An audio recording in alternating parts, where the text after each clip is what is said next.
I'd like to call the December 11th Southampton Town Planning Board to order. This is our last of the year, December 11th. Lorraine, I don't know if you have anything because there was no, Yeah, I was unable to open. unable to any open our files because I had files. email. Right, so no, none of that. And a roll call, please? Chair LaFaro, Present. Vice Chair Finity, Present. the Secretary is here. Board Member Glazer, Present. Board Member Mutu, Present. Board Member Neely, Present. Board Member Fulham is absent. We have a quorum. Thank you. Please join us for the Pledge of Allegiance. I pledge allegiance to the flag of the United States of America, to the republic for which it stands, one nation, under God, indivisible, with liberty and justice for all. We're going to close the afternoon session and go into a work session, and we are going to have a discussion with the Planning Director, Janice Shera, on the new hotel zone, local law. Yep. Everyone have this, or you need a copy? Take a copy. Thanks, Janice. I'll take one too if you have it, Janice. Thanks, Janice. Absolutely, have more. Hey, Janice, how are you? One more, Janice? No, I have. Thank you. I need one more. I want you to have one, so you...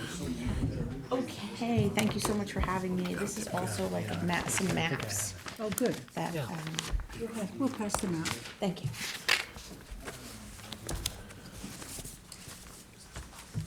So good afternoon, Janice Shera. This is a public hearing. We just had Tuesday, and it was referred to you, and I think you discussed it briefly, with Teresa or Claire. And they did help me work on this. Again, another floating zone. These are a great planning tool. And like we 'em. should use them more. And so that's Why? why should we use them more? Yeah.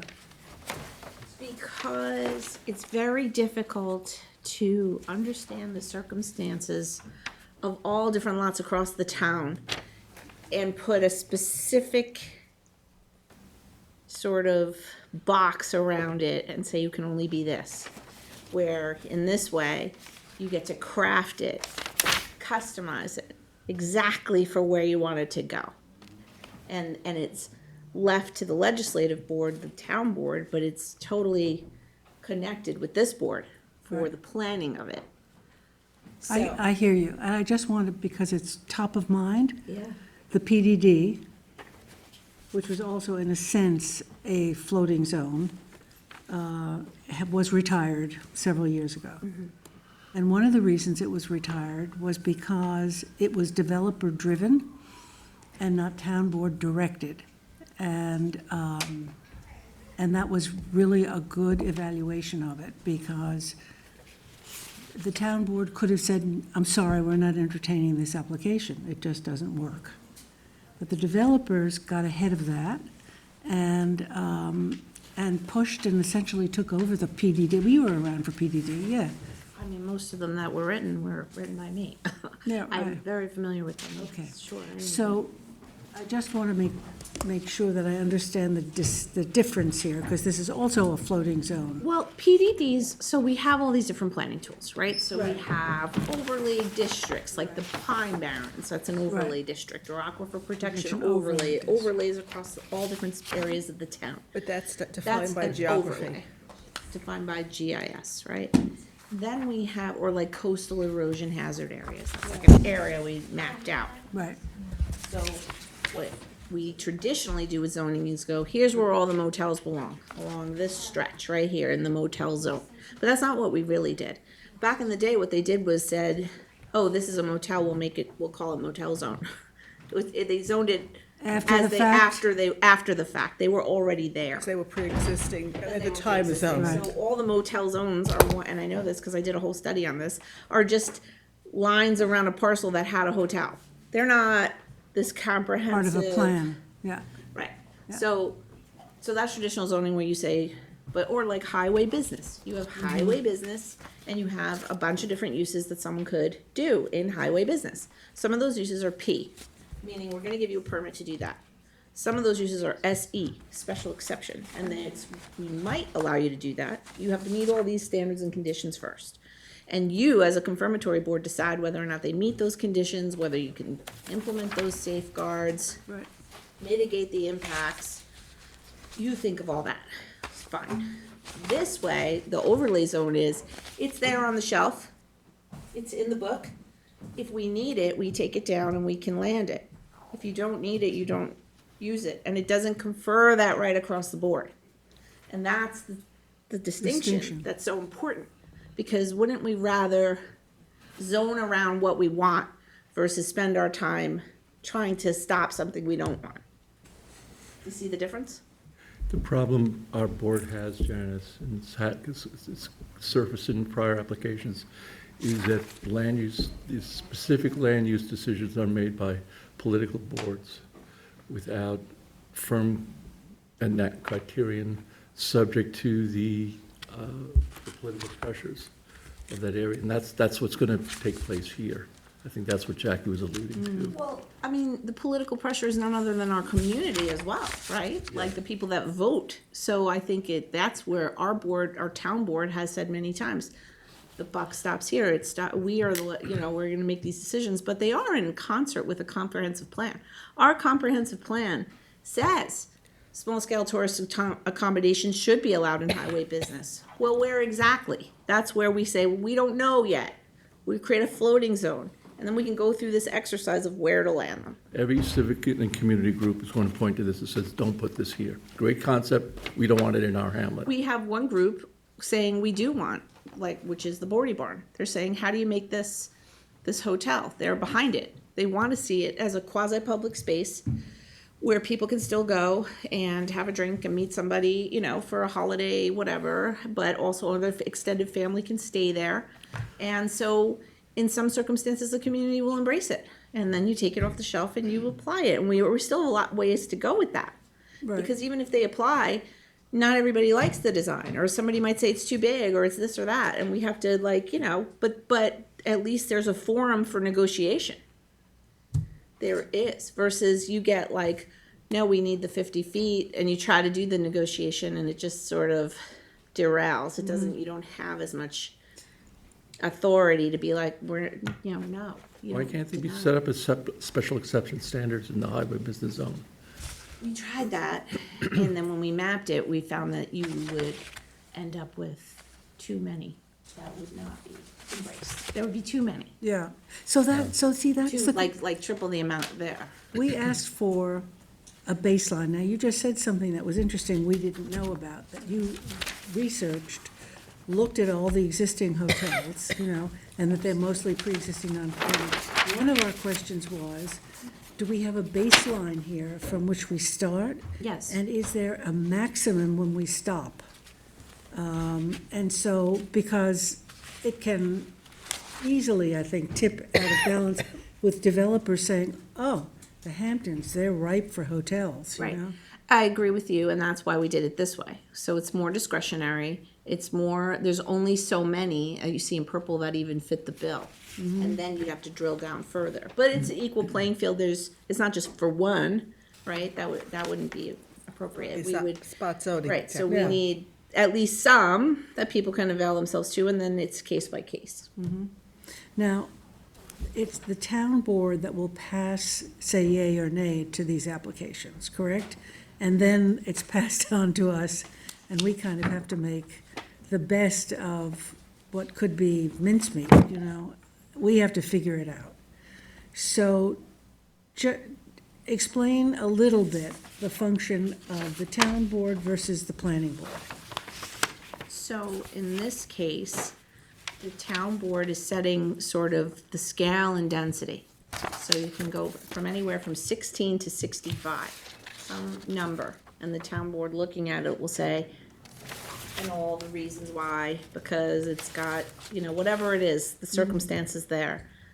Let's just pick a number, 40 units. Okay. They're gonna say, we're gonna approve 40 units and it's gonna be here and we want them to, and they show all their amenities and things they wanna do and we make sure that it's copacetic with how it's situated on the lot and the neighbors and all the things. But that's a planning function, but the town board's gonna do The it? town board is going to refer it to you all. We'll come back, you'll give input on that plan. They're not Like a gonna zone the referral, we plan. become a referral agent? You're always the Or are we planning board. involved? You're involved, you're always involved. You're an involved agency. Okay. And so you would have a lot of input, especially with the architectural and design guidelines of how you want it to be. Right, Achieved. but not location. We don't have, The location is set by, it's basically, the minimum site is 80,000 square feet in highway business, and it has to be so situated that it makes sense, right? Like, it has to be be in one of these dimension, blocks. topography, it has to be, One yes. of these blocks. Yeah, that map is showing you those parcels that, So it's just the one in the colored purple, which has more than 2 acres. Right, more Those than are the 2 only ones that you can, that's really only ones you can talk about, or because the other ones don't meet it. I mean, someone could try to get a variance, but I don't think they would be successful because we made it so that Right. there's enough here. So I think what I heard you say is that we would be an involved agency, so the combined work of us and the town board would then create the final subdivision? It's not even a subdivision, it's a site plan. So where normally, if the town board has a PD, I'll use the PDD as an example, they would approve it, but then it was up to the planning board to do the site plan. It's sort of the same idea, but we can do, I think the best way over the years, the best way is to get the design things out front. The design parameters known and understood up front between everyone, all boards, and the community. Like, that's the most important aspect of all of this, is how it's being designed. right.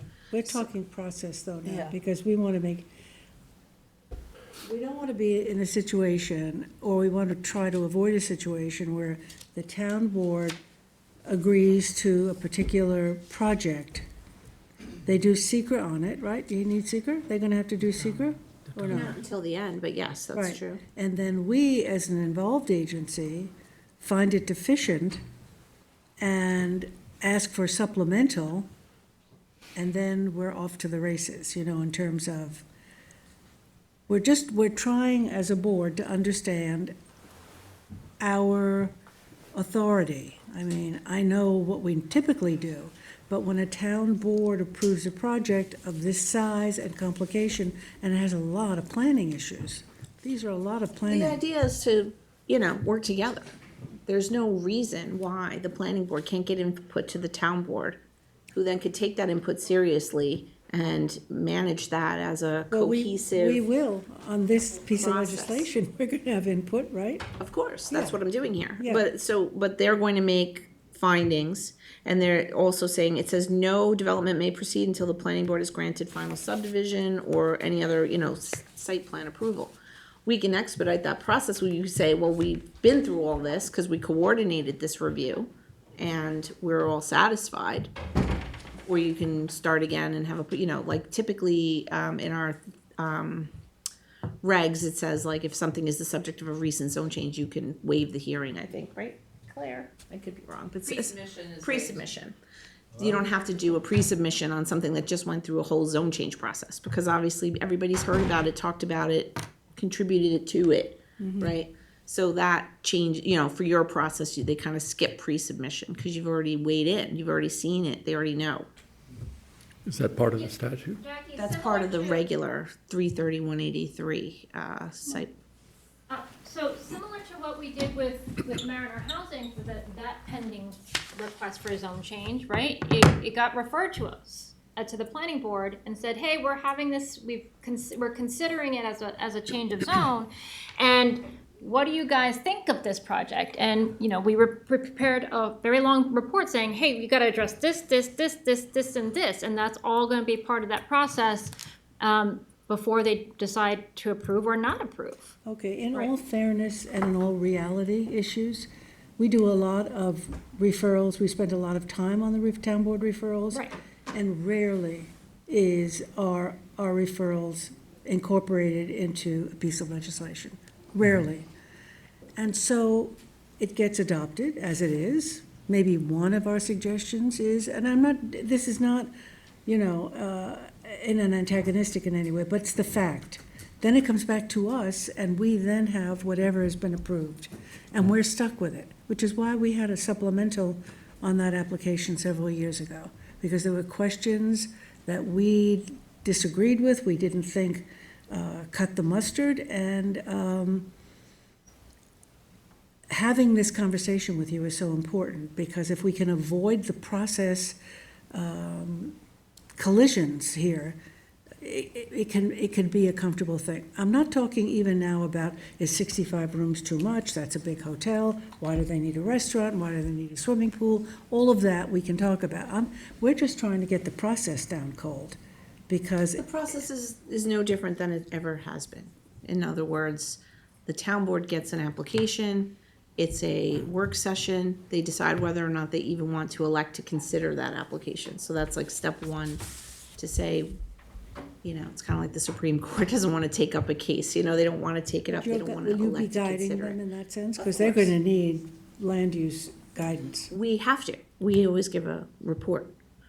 So, and the people come and then they have to, it's a vote, they have to take a vote. Yeah. To even consider it. Then, The good news is that they can only really consider it in these 11 blocks that you've Correct. identified. that's right. So, and then I guess the question before, in front of all of us, is if the town board gets an application, they're not going to approve it necessarily before they send it to us. That's right. Correct. That's important.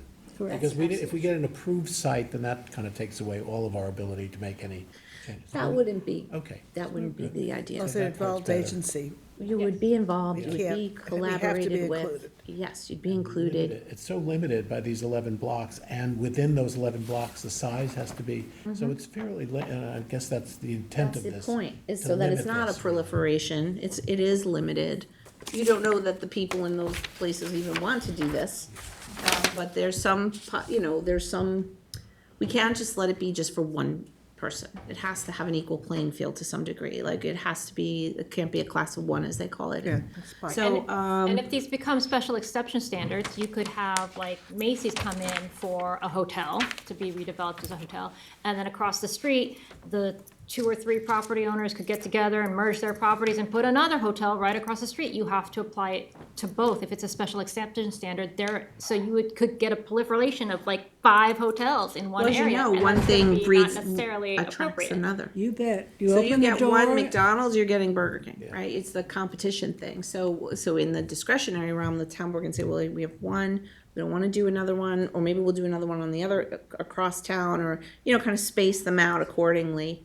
And that's where the discretion comes in. And does it also mean that because these 11 blocks have been set up, that somebody coming in requesting a project outside of these areas will get, We wouldn't even will turn them down, elect to wouldn't even consider it, exist? right? That's what, They're, okay. right from the start, they don't meet the code.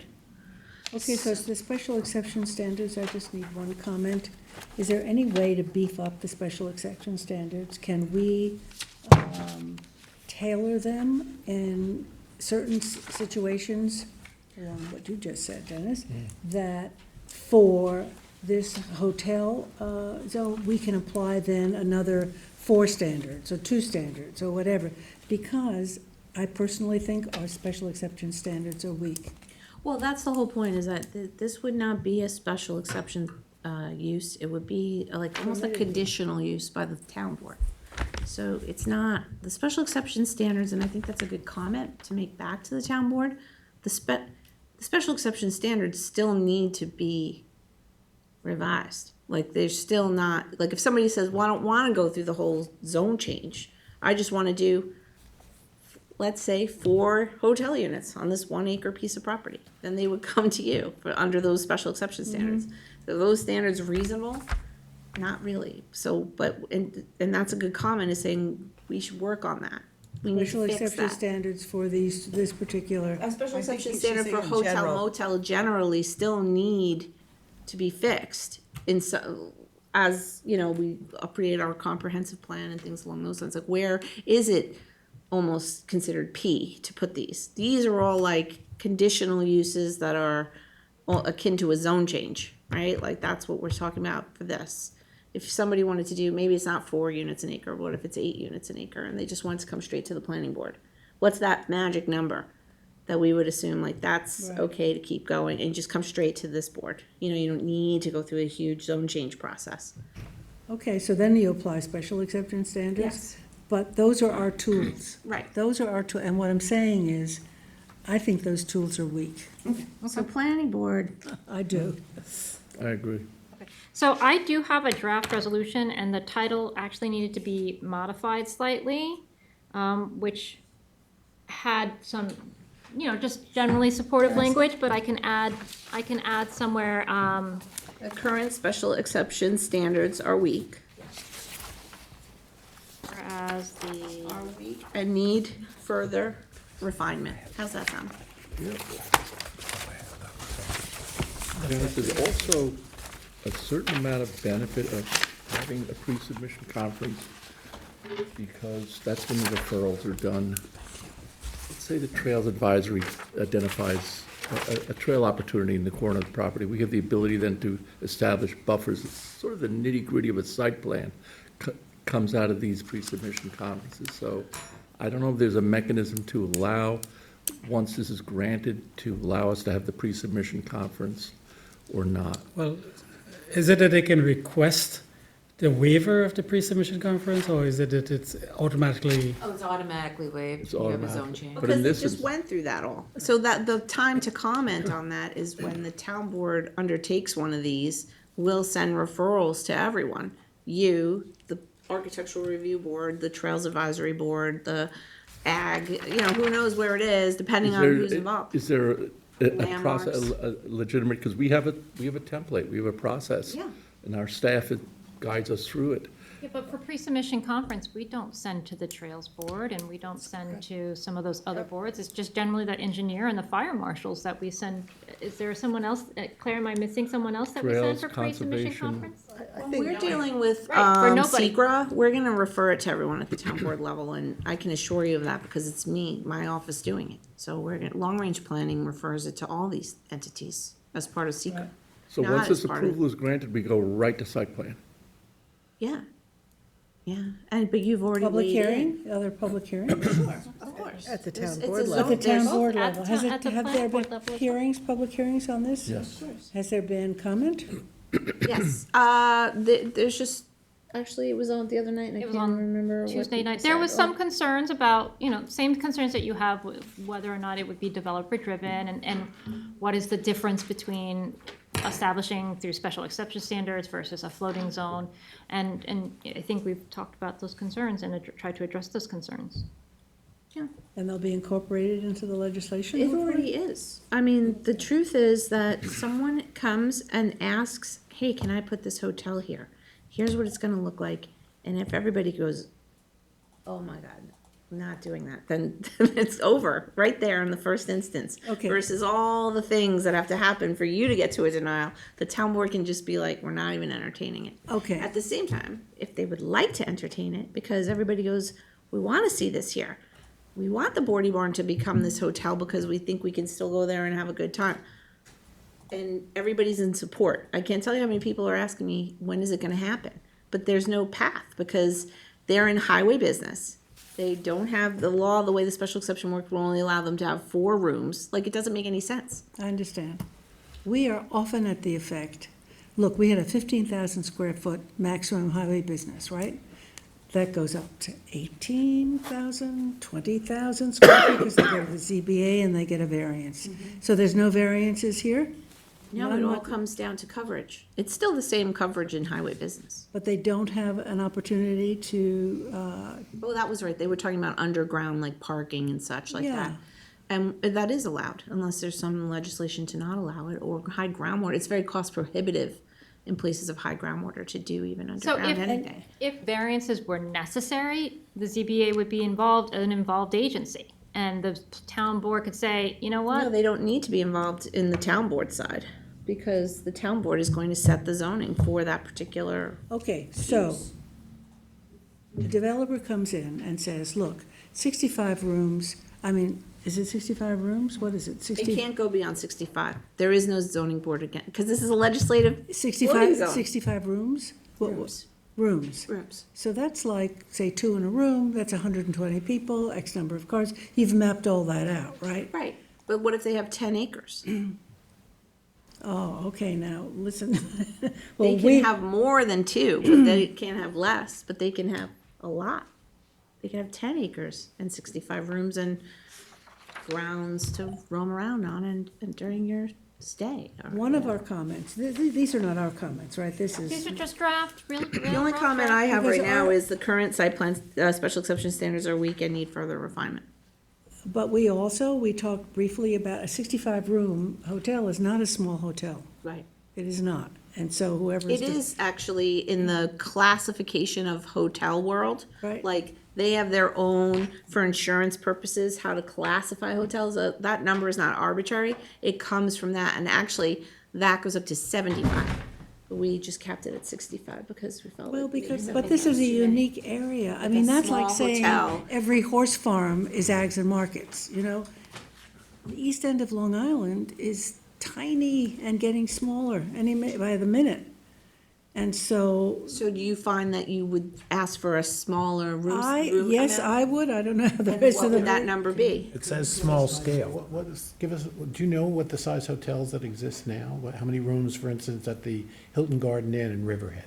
Anybody know? Oh, but that's a big That's a big building. building, I was gonna say. We don't Do you want think it's that. more than 65? Oh, absolutely. Okay, so how about, the Bentley is near where I am, so how many rooms is the Bentley? 40. 40, roughly? It's a pretty big. And they were just purchased by what? Hyatt? Hyatt, yeah. Would they be allowed other uses on that property? Just Retail? accessory, like, like a gift shop, where you're in At a a hotel. restaurant. It's and- Highway and business, how many cocktail- uses per what- acre? What about a catering hall? One use per 20,000 square feet. So 2 uses per acre, so the 10-acre site can have 20 Those are not uses. separate uses.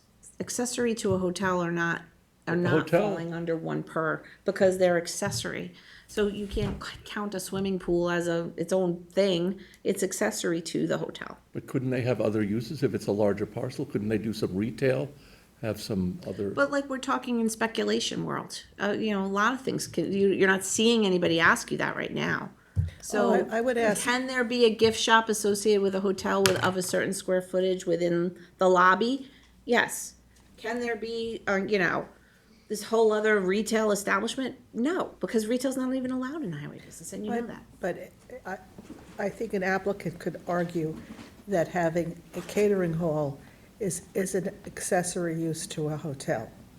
And that changes the dynamics of. It doesn't say that here as a No, I mean, permitted use. I'm- So catering hall, is that a comment? Catering hall It's a should be good comment. prohibited? That Yes. should not be Permitted. permitted as an accessory, should not be considered an accessory use. I mean, Many hotel dining rooms are also hire out they do catering to events, to big weddings, to, Well, Canoe Place Inn is a good example, yeah. right? Canoe Well, Place Inn caters in Or their the ballroom. Southampton Inn in the Well, they Village. had a Or the historic South. ballroom, so of course Yeah. they were going to be allowed Yeah, to but the have it. Southampton Inn does catering, has outside parties all the time. And So this is a case by case thing, but you're saying in the permitted accessory uses where it doesn't even say catering, say, don't put catering. that would be and then limit it to an extra use, as you're saying, Claire. Oh, like, So that if it's a larger piece of property, then maybe that's okay.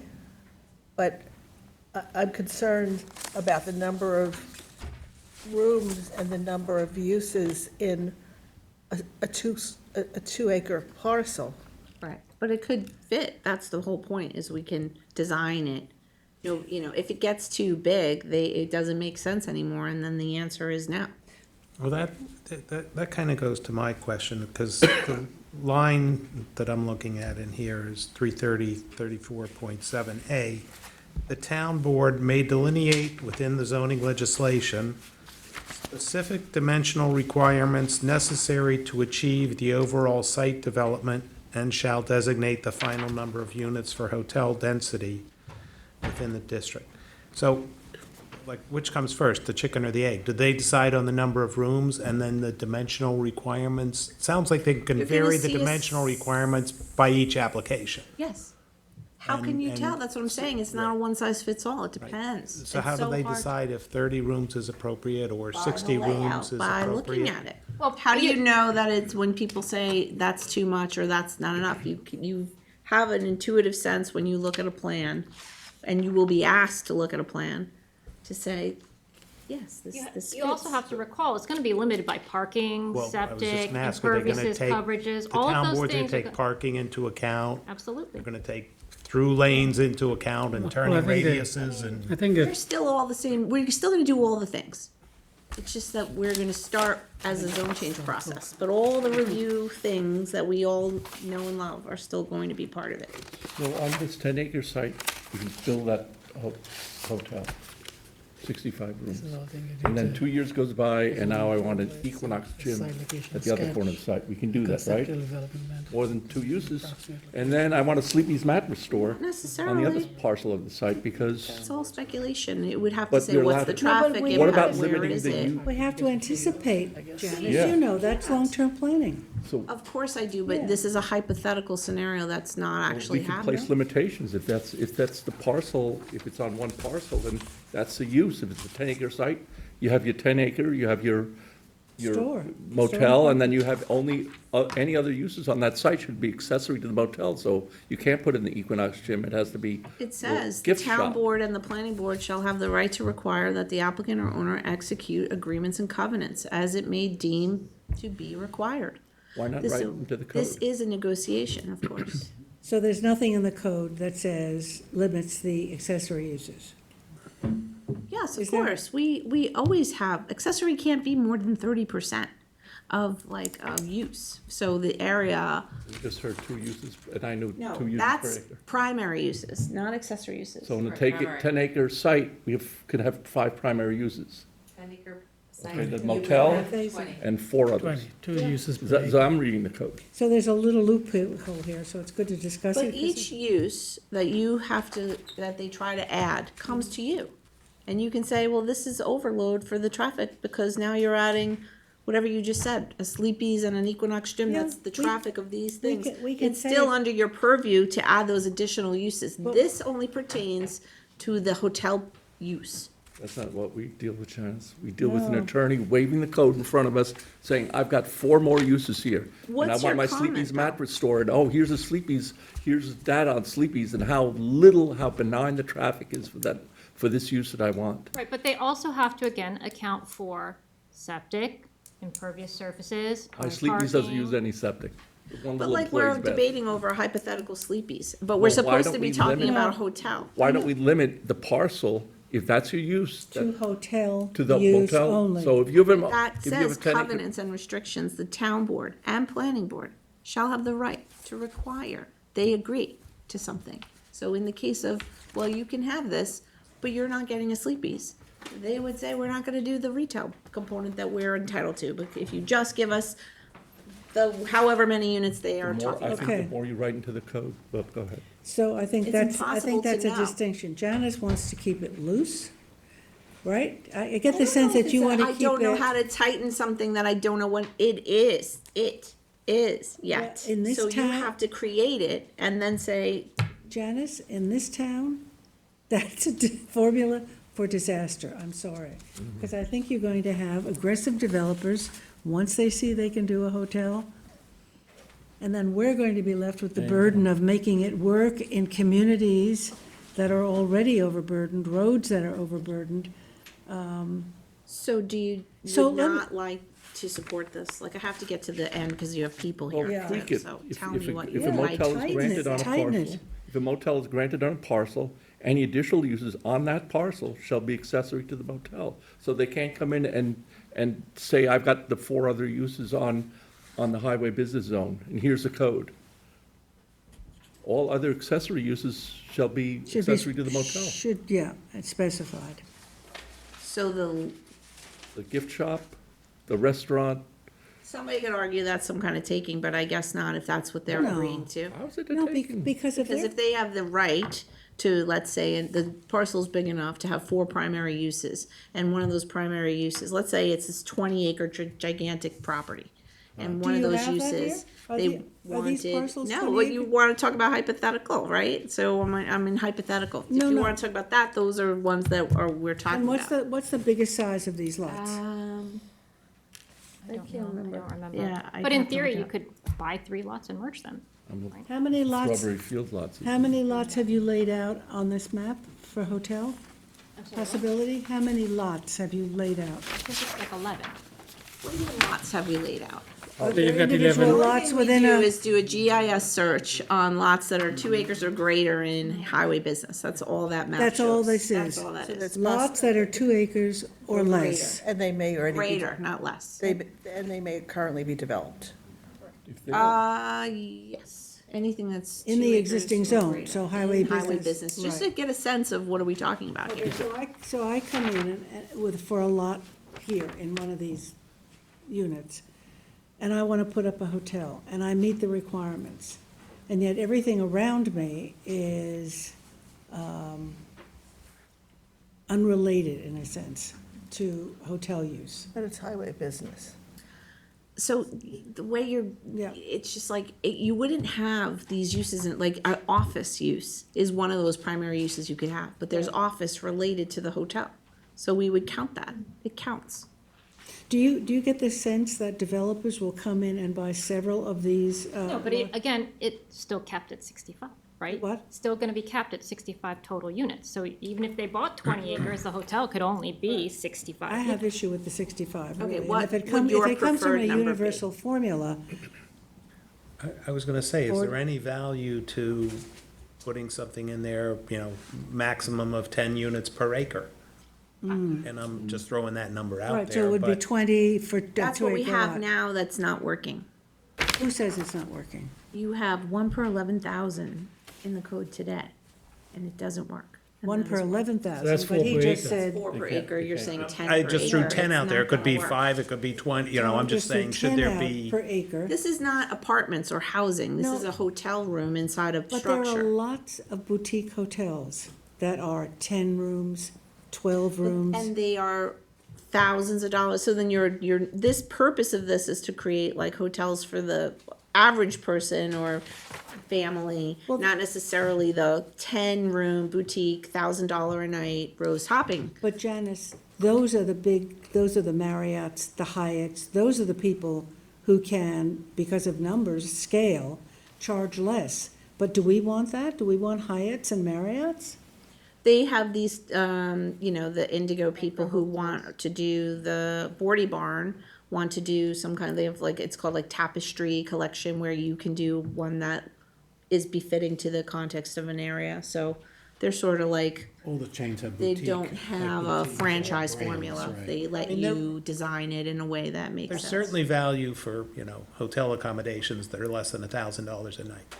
And remember, There's no it's question a people would like maximum of that. 65. What do They you can use as a propose standard again? less. I mean, We I think can I'm impose comfortable with your less. standard. What did you get the 65 from again?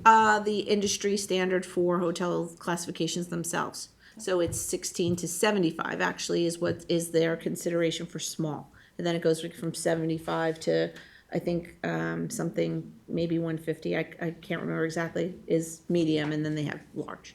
So like they themselves, their own industry has like a classification and like the same thing that gives you like the 5-star ratings and that kind of thing. Yeah. They determine the size class you're in Right. when they go to rate your hotel for. And why did you pick 65?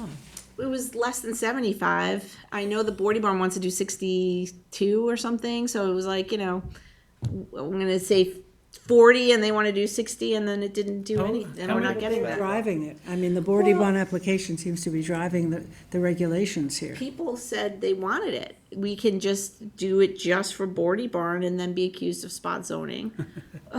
We can do a proliferation across the town for everything, or we can create a category that someone can avail themselves to and you can negotiate. I don't think we're opposed to that. I don't think we're opposed to creating a special overlay district for a hotel. I think what we're looking at here is mass, scale, more definition in this legislation.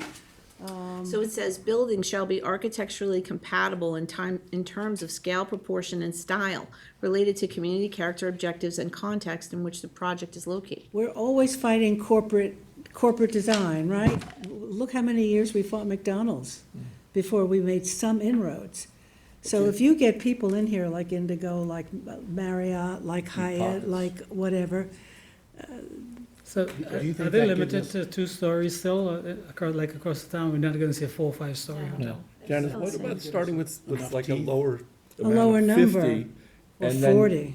grant them the extra 15 through some sort of special, if they meet certain, site guidelines, maybe it could be lot size, it could be proximity to a signalized intersection. So start with a lower number and grant the additional incentivize. density based on site performance or some sort of metric. It goes back to the PDD, right? Well, The no. special privilege that Yeah. if they gave something back to the community, So right? start with a lower number and then tell us why you should get that additional And do you density. think the language gives us enough teeth to turn That way down we're like a not closing the 5-story door. hotel? Absolutely, yes. Okay. You think that language is enough to give us a, Well, that's not, I think That's that important five-story because- can't exist, period. okay. So restrict to only 40 units and incentivize a bonus 40 or 50? up to, 40. which one? 40, okay. Sorry. I meant 40. Big difference. That incorporates community benefits, right? Some performance or Otherwise known as a performance standard. AKA Performance standard BRIB. How based big on is the Boardy Well, Barn? you know, lot the size, idea, proximity. well, I would, acres, again, maybe it wouldn't hurt to throw in some community benefits if it's So that's necessary. 30 units an So, acre. because, you're coming to put a bigger Gotta development look at it. and I affect mean, something else, they're they getting- should be able to do some Maybe they'll offsite. say, we offsite. don't want a restaurant, give us the additional rooms. They still have the health department to go to as well. Well, they have the Don't flow, forget. but we'll relinquish our restaurant, we'd like additional, some Is sort that a of. community benefit? I would think that's Well, I'm less not of a sure we community were saying a benefit. community- No, we're saying Go there there. should be some community benefit. We haven't defined it, but there should be some. Or performance standard. Well, Based the on the performance community, standards that would should- be set by the change of the landing of the zone. Well, it Right. might Yeah, be. but it's set pretty some. loosey Okay, here's the goosey. comment I have. Restrict to only 40 units and incentivize a bonus up to 65 that incorporates community benefits or performance We standards. said that? Good, that's good. Up to I like that. 65? That's what I heard you say. Yeah. I didn't say That, 65. that goes to Janice's, to the original I think number. that- Right, you but that pulled. original formula that But you we used. started low, You start at 40 and you can go maximum of 65 based right, on other things. based I on, don't know that I like that. I mean, because I think the 65 number that you got, which was not the 75 number, is like, it's like a traffic study, you know? We know that that road carries X, Y, Z. Well, but we're not that road. We're small. I mean, we are a small landmass. I worry about it all the time when I see houses going up and there's no road repair or it has to be integrated into the community, is what I'm trying to say. yeah, and that would be a performance standard. In other words, if you don't give them something, we're gonna get this thing foisted on us. Yes, of course Have we are. performance standard, that's a good point. Integrate into the community, whatever standards, and we've got talented staff Mm-hmm. who can develop it, and maybe we incorporate it into some sort of special exception standard. I don't know, I mean, just, I think there free- should be a free roam. special exception standard. But Call at it some, least that call it language- something else. Don't call it a special exception, call it These standards. are the standards. They're called development standards. They're right Development here in the law. standards, right. Yeah. So we have the maximum number of rooms, the requirements, you can't have units in an attic, basement, or cellar, transition yards, design, storage, covenants, ADA compliance, vehicular, roadway, and access issues, no transient or, use like in terms of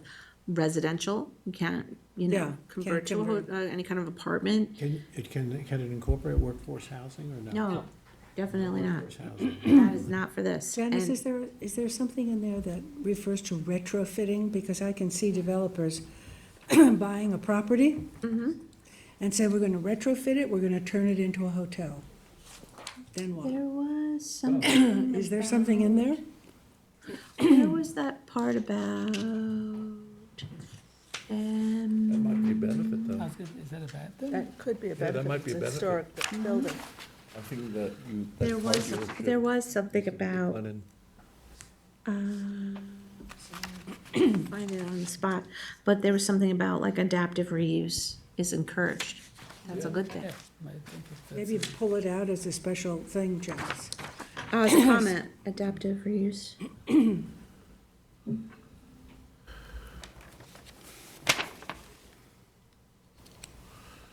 Okay.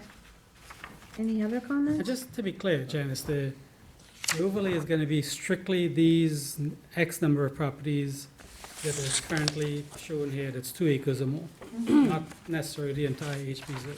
Right, they So have to be to- 2 acres or So one greater. of the concerns, not concern, comments was that if somebody buys 3 lots to make it 2 acres, that's not currently in this overlay district, they would then have to apply, they really can't do that. No, they can't. They're locked into these. No, these are not the district landed. These are just parcels in HB that are That's what greater I'm than getting 2 at. acres, so it So is if you possible have, to. if you have 3 lots in an HB that's not one Known of parcels these, today. they can't really consolidate them. You, theoretically, you can. I'm not gonna say that you can't, but they may have uses on there already, they may not want to. No. But you could always, as you know, merge lots, subdivide what I'm lots, saying, you did reconfigure it. lots. I mean, that's just a part If of, they did that, though, those lots that were previously less than 2 acres each will not really be in this overlay because they're, they're not in, the overlay isn't being landed. That's the whole like part that I feel like is getting missed. The overlay exists in the code, and until they land it, it's never on the map. This mapping exercise is just to give you a sense of how many, but none of this is mapped now.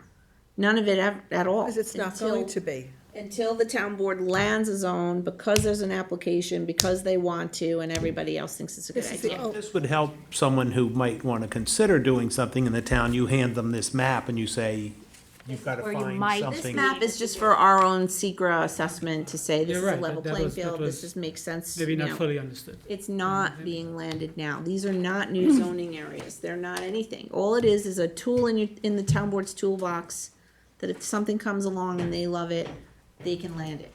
If something comes along and they hate it, they can say, no, thank you. Can they do, if this starts to go haywire, can the town board undo it?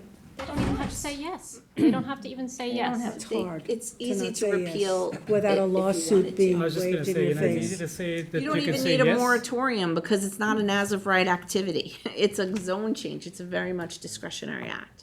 So each one becomes a zone change? Yes. A zone change application, yes. Yeah, it's handled as a zone change because you're landing and state, and the law requires us to do it that way. And if we have several applications very in close proximity to each other, they can be looked at, and since it's discretionary, but there is a logical reason to say that we really can't do 3, 2, because of traffic, as an example, that 2 are feasible, is it, that it would be applicant 1 and 2, time-wise, so the third is you just out of luck? Everything sort of happens, nobody submits an application at the same time on the same day ever. Like I've not, unless you own the property. So it's very rare that it's gonna be like neck and neck, and who's gonna get it and who's not. But it But I'm could just be saying- somebody on the west side of town, and it could be somebody on the east side of But town, I'm- and there should be no conflict there. I guess what, well, I'm just saying from a legal standpoint, if there are 3 applications in reasonable close proximity, and the town board feels that is overdevelopment because of traffic, they could say, we cannot, They would elect to not consider. yeah, That's their and that's answer. that's That's just like, justifiable. they may have one in the hopper that's being Yeah. reviewed and everybody's talking about. And then someone else comes in and it's 2 feet away. They could be like, we're already looking at this one. We're gonna elect to not consider that because we're doing this. I'm just, And and that is that's, true. def- They can that's do- defensible decision. Absolutely. That's Yeah, all I'm saying. and that's why this is Okay. written all in that way. So let me just, from what we've talked about, each of these applications is a change of zone. That's an expensive process. It's a very expensive process, and attractive to the deeper pockets of a larger developer, like the bigger hotel chains. And I see that happening. already this community, Southampton, a lot of the old timers are gone, and people from out of town who are corporations are coming, with deep pockets, are coming in, buying up restaurants, establishing retail, and it's just a suggestion based on what we see happening now, and I think that we're not blind to it. I think we all live here, we all see the change. It's an unfortunate change, because you talk about community character, the local community character is being eliminated by bigger money. And I'm just saying that a change of zone is costly. I don't know if you've ever done a cost analysis of it, but I'm sure it's Yeah. thousands and thousands of dollars, and that's going to attract the bigger developer. The small guy can still come in under your special exception standards if they can't build a big hotel because they don't have the means, the mom and pop. But he'd have to go through a change, no? Well, only if it's We more don't than ha- 16. If they can do less, the special exception standards still exist. Right, but So we're you're not gonna not. put it in highway business, though, I mean, because the code says no hotel in highway business, right? Yeah. Yeah, so There they're are other not. opportunities elsewhere Yeah, in there's the other town. places they can I go. understand that, but what I'm saying I is mean, that we when you don't- tell someone that they have to go through a change of zone, and they will, I think there are gonna be several applications for this already. It's,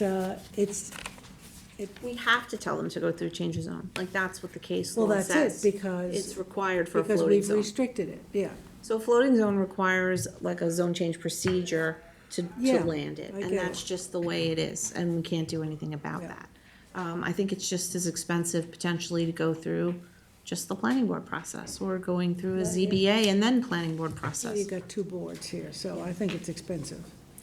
It is expensive, but certainly it's just, everything's expensive, and it's hard for us to start picking and We're not choosing gonna be who able can to make legislate. application. As much as we'd like to, we're not going to be able to legislate out national chains or big, deep-pocketed applicants. Yeah, and we're just so close to the money in this New York City that we're just, aside from the fact that it's a beautiful place, our proximity is close, that people want to be here and they have the money to make it work, even if they have to go around anything we try to legislate. Okay, so Any additional thoughts?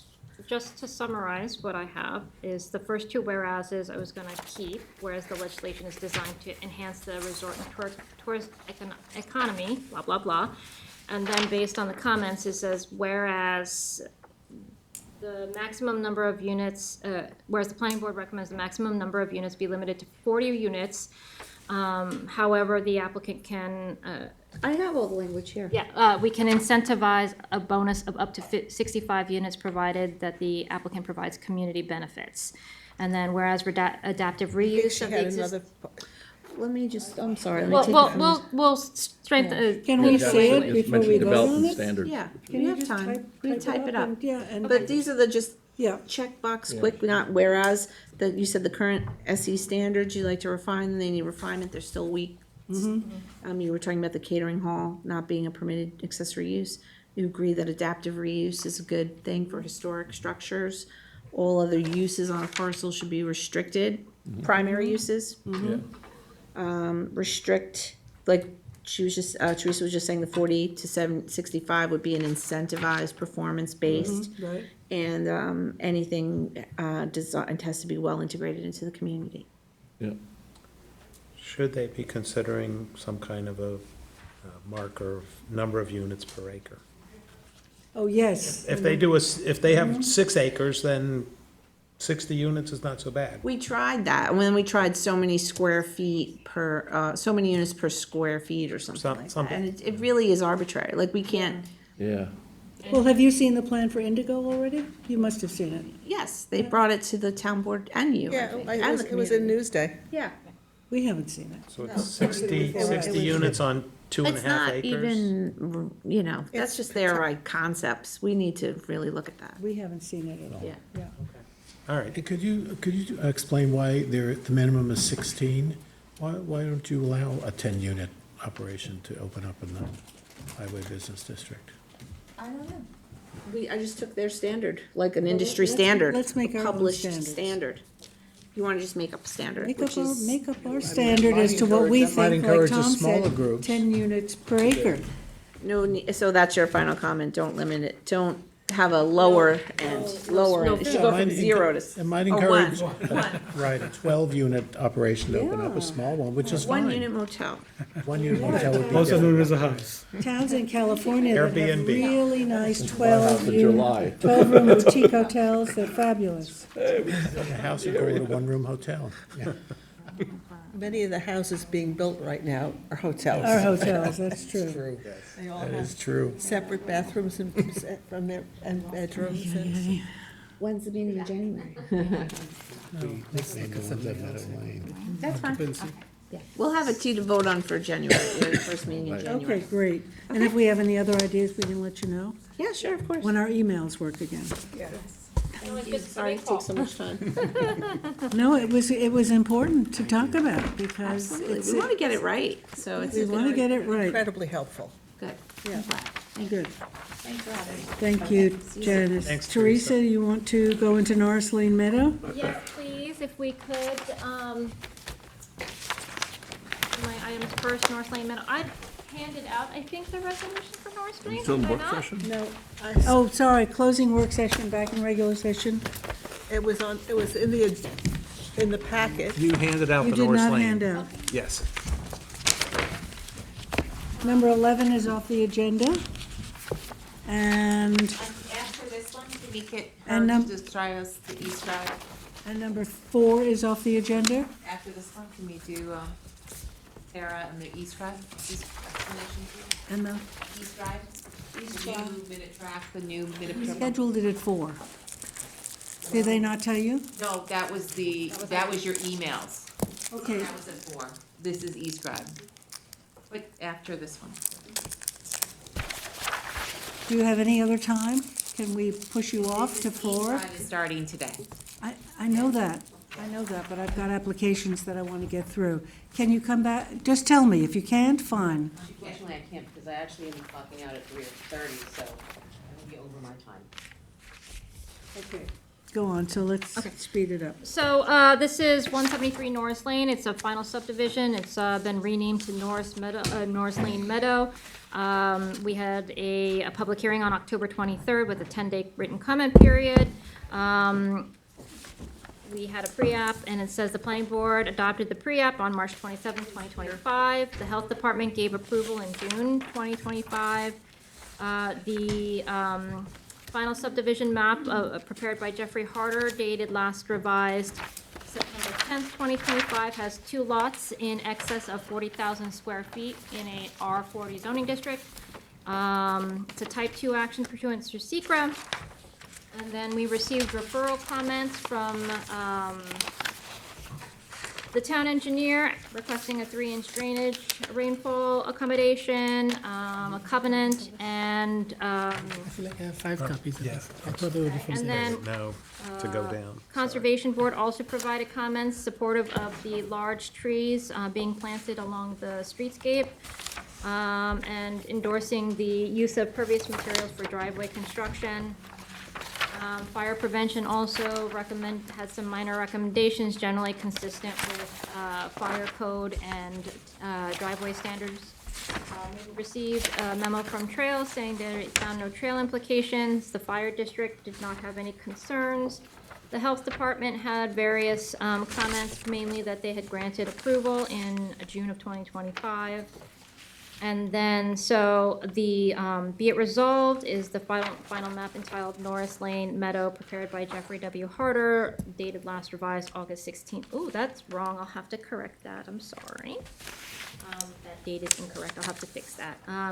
Is hereby approved, subject to the following conditions. And the conditions are revisions to the subdivision map for demonstrating compliance with the engineering memo.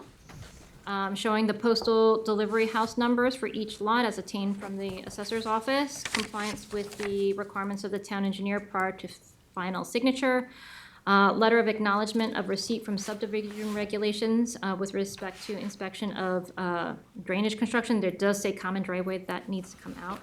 to be signed by the property owner. Submission of declarations and covenants for no further subdivision, no lot line modifications without planning board, underground utilities on both lots, no new utility poles for overhead lots, 3-inch drainage, retention of stormwater on site, and compliance with the Office of Fire Prevention. Also, because it is a 2-lot subdivision, we are recommending that a park fee be paid prior to signature of the map with $2,500. Submission of mortgage consent approval from the town attorney's office prior to filing of legal documents, and then the Mylars. Am I missing the mark about that additional driveway, or am I in a different application? That was the plan before us did have 4 driveways. 2 on lot 1, which is the lot that is currently under construction. I'm sorry, 3 curb cuts on lot 1. There's the circular drive, and then Originally had 5, 3 and originally you 2. had 5, yes, Right. and Now we're down to 3. now you're down to 4. You're 4. 3, the circular drive on lot Oh, yes, 1, yes. the secondary driveway to the accessory building, and then a single driveway on proposed lot 2. Yes, yes. And that's a single driveway, that's an access driveway. Yes, correct. It's not a circular driveway, it's just one single We driveway. had some issue with it going to this basketball court or sports building, which we felt was totally unnecessary, particularly on that road, which is narrow. Norris Lane is a narrow road, it's not even a collector road. And so I still think that's an issue. I don't know why we didn't resolve this, right? Okay, so the question is then, under the revisions to the subdivision map, do we need to have one of the driveways entrances on lot 1 eliminated? It's lot 1 that has the 3. That is correct. Yes, I mean, I feel that way. Certainly, it's excessive. That's Yeah. the one that has the road goes to the accessory building. Correct. Yeah, we talked about getting rid of it, Yeah, just having it yeah, come we off did. the Okay, circular. Yeah, and I know you Because were, I you were didn't, giving pushback, during the but public I hearing, don't, it we did didn't not sound that resolve like it. a decision had been I made, thought that's that why. had been resolved, I guess not. It should come off the circular driveway, inside the property, Yeah. not onto the road. It should be easy enough to do that. I just drove by there a couple days ago, and it's, you got that curve, you're narrow. The issue is that they had permits, I don't know where he is in the construction of the. I haven't been out there in a while, so I You can don't know. construct the building, but you just get to it a different, Driveways are constructed, I believe. That's the issue, because they have building permits for that lot. well, how could they build it without an approved site plan? Because it's a residential construction. lot. They didn't, They were they're not doing building on construction lot prior to 2. submission of Well, let us subdivision. know, because it's, we can't put it down as a legal access road if it's not. Okay, so, I mean, you do make people move accessory structures or demolish accessory structures when doing a subdivision. So the question is that what you want them to do, is to No, eliminate? they can build the to building, elim- it's the I'm not access. saying the building, I'm saying to eliminate the driveway to the accessory That's what building. we had agreed to. Okay, so. again, Yeah. it wasn't quite clear on the So Okay, public. so what I we're would clear sug- now. If, I would suggest is you make if you would adopt a resolution with that additional condition. I will talk to my clients. If it's an issue, we can appeal to come back and amend. I believe that is permitted, right? I can't think of anything that would not permit it. Okay. Okay, So let's do it that way, just so that if in the circumstance that my client's fine with it, which he may very well be, we hadn't discussed it because I think everyone thought it was settled in Yeah, their favor I for some I reason. thought you were not happy, but you were going back to your Okay, client. so, Hopefully, I will, we'll agree. what I would suggest is we approve it, you approve it with the condition you'd like. If he has an issue, I will seek to redress it. If not, then it's approved. okay. So in this case, you're getting the circular driveway on lot 1 and a single driveway on lot 2. So it'll go from 5 originally to 3. Right, so, right, that's what I'm saying, you'll have a circular driveway on lot 1. Okay. And then if they wanted to, they can take access over the circular driveway to the accessory structure. Yes, and perhaps it makes sense that one of the horseshoes actually goes back and meets like that. That might make more sense. Yeah, however I'm sure you can do it. Plan? It's in the subdivision file, I don't have it up. Pull it up. Oh, I have the, Do you the mind? site, you know. Yeah, show the board so they know what they're seeing.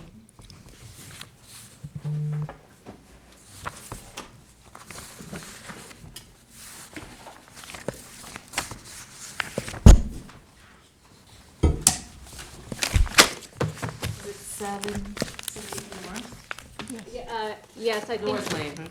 yeah, 173 Norris is what it's technically under. I have to rename it because it's officially going to be Norris Lane Meadow. So this was the original, and you could see it had You one, want to two. hold it up? There were 5 curb cuts, 3 on lot 1 and 2 on lot 2. The proposal that we understood was being approved, but there was clearly a misunderstanding as to everyone, was one curb cut on lot 2 and these 3 remaining on lot 1. And I think now with the amendment is we'll have to figure out what makes most sense for access back here.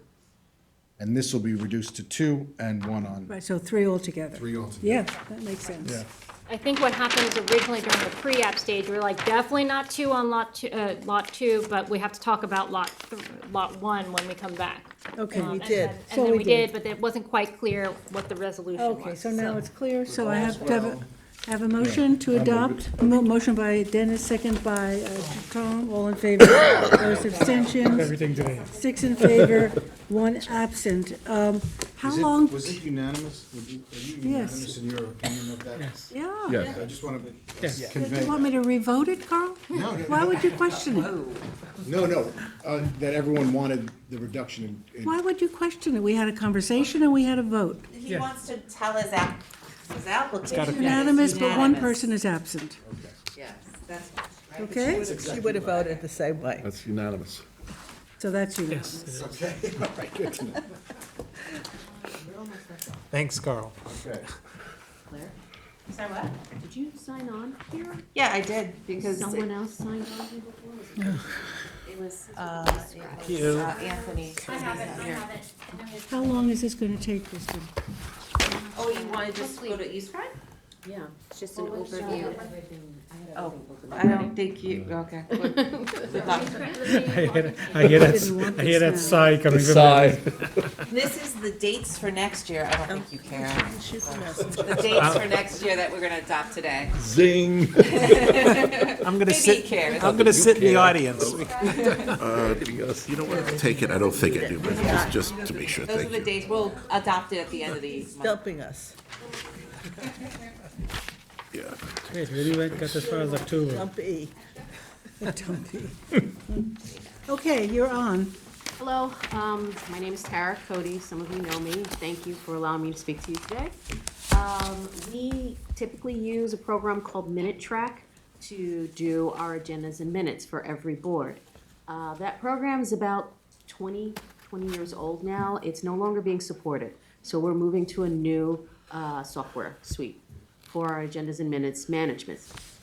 Typically, the board would get an email from Kristen that would allow them to see their agenda for the meeting that's coming up. Now we're moving to a new system. You will receive an email. Obviously, you haven't been able to get those emails. My apologies, and thank you for your patience. But you will be accessing your agendas and minutes through a new portal and dashboard. And I just wanted to try and familiarize you with that today. And it'll only take a moment, and you can always reach out to myself or Kristen afterwards if you have any questions. Thank you. So here, if you look at the screens above, you have your meeting. Once you're logged in with your accounts, you'll be able to view this entire dashboard. This is different than what the public will see because this is your own private board dashboard. Is that on here somewhere? Because I can't read that with, yes. with or without my My glasses. apologies. No worries. That is on page 4 of 5. So we have to create a new username and password for this. So I'm going to create your account. Your username is going to be your email address, but yes, you will have to create a new password for it. Individual passwords, can we create one for the entire board?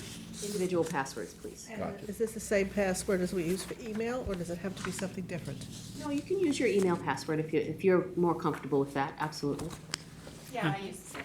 Okay. How often will we have to change this password? For this one, you don't. Okay. Unless you forget it and you get logged out, then you will have to change it. So That won't ever happen. that step is outlined here. That step, in order to log on, is on the first few pages. Create the I skipped a, username and password. right, I skipped ahead a bit, I'm sorry. Okay. But you won't receive these emails. I didn't want to send the emails out while you still did not have access to your emails. Right. So I'm going to give it today, and I should send those emails out tomorrow, okay? So you should expect them tomorrow. As long as, did everybody get logged into their emails? No, none of us have. None of us have. We have a date at 4 o'clock. Okay. So I will check back with IT to make sure you guys are all on.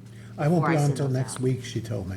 I'm at the end, I won't get on until next week, so it doesn't matter I'm not on though, until next week either. right? Okay. So it just, at the time I get on, that's when I can do this. Right, I just And didn't there's no want, rush, obviously, Yeah. there's no meeting. Yeah, yeah, yeah, I didn't want it to get buried. So, all fine. okay. Great. Thank you.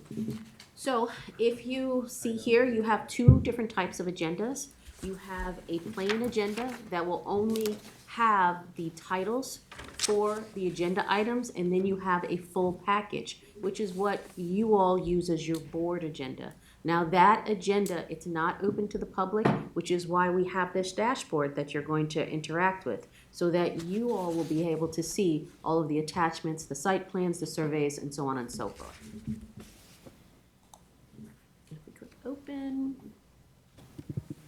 These can be relatively large, but as you can see, we do have a new cover page for the planning board, for all of the boards, actually.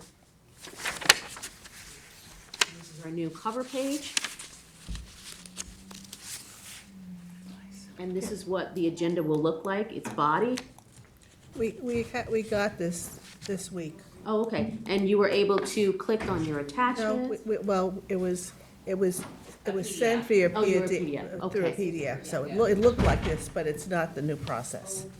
So this will be on your, and also too, this, it has this nifty little bookmarks area too, so you can click on a bookmark and it'll take you directly to that agenda item within this PDF. So we're looking at a PDF right now.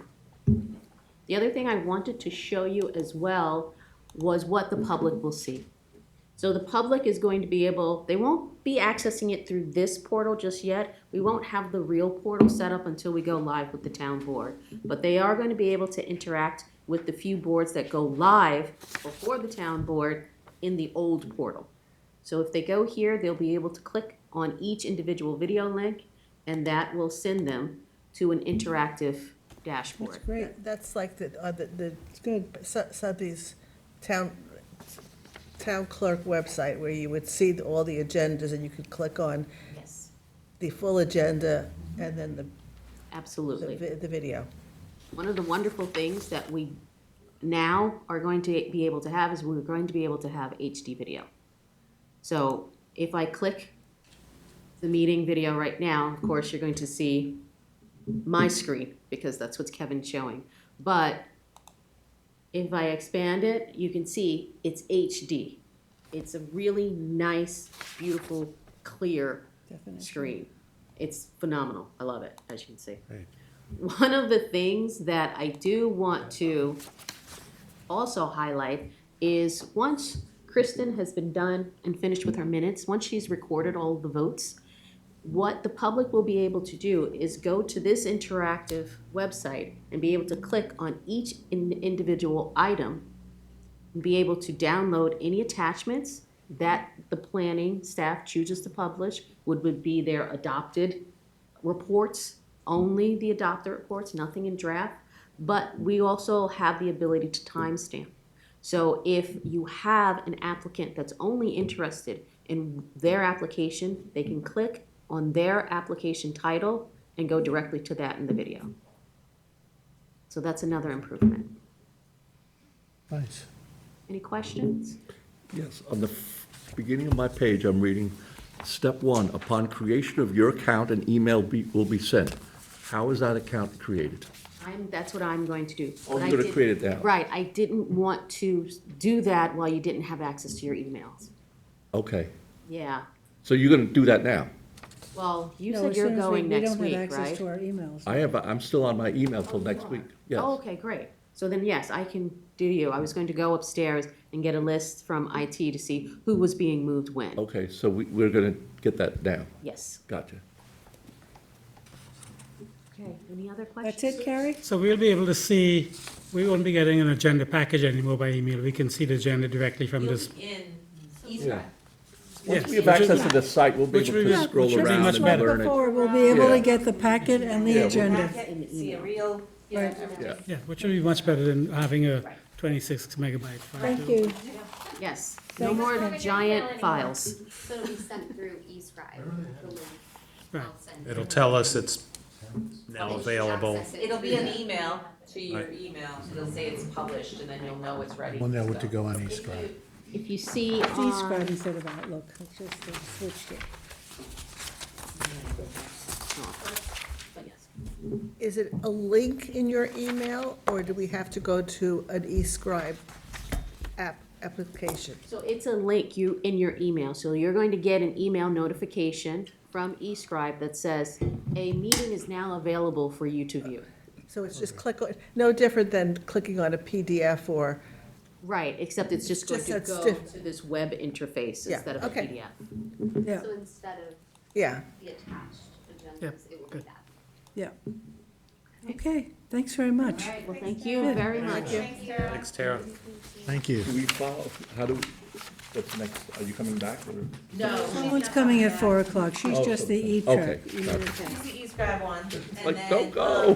but we'll, we'll touch base with you, probably the first week of January. Make sure you all have it, you can all open it, that's when we'll send it, obviously. I'm away until the 18th of January after Christmas, so. And you're not gonna be here for the 8th, Dear Kristen, okay? please I download know. agenda and send it to my email. At least through May. Thank you, thank you. Thank you, Tara. I'm moving on, and I want to take Teresa's applications. She has to leave, so let's go to 8. Yes, just for reference also, 14 and 15 are off the agenda. That's Hangar Charlie. They didn't get me the revised plans, so 14 and 15 are off, as well as 11 is off, and 4 is off. Okay, Half-bit. so 8, deem pre-application complete, 28 Bay Avenue. right.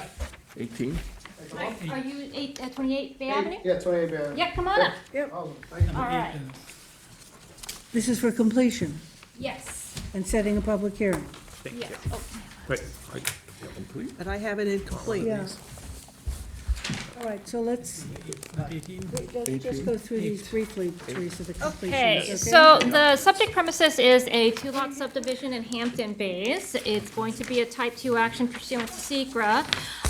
The application is in an archaeological sensitive area, and I had reached out to the agent for the applicant to get them started on that process, and they actually turned that portion in.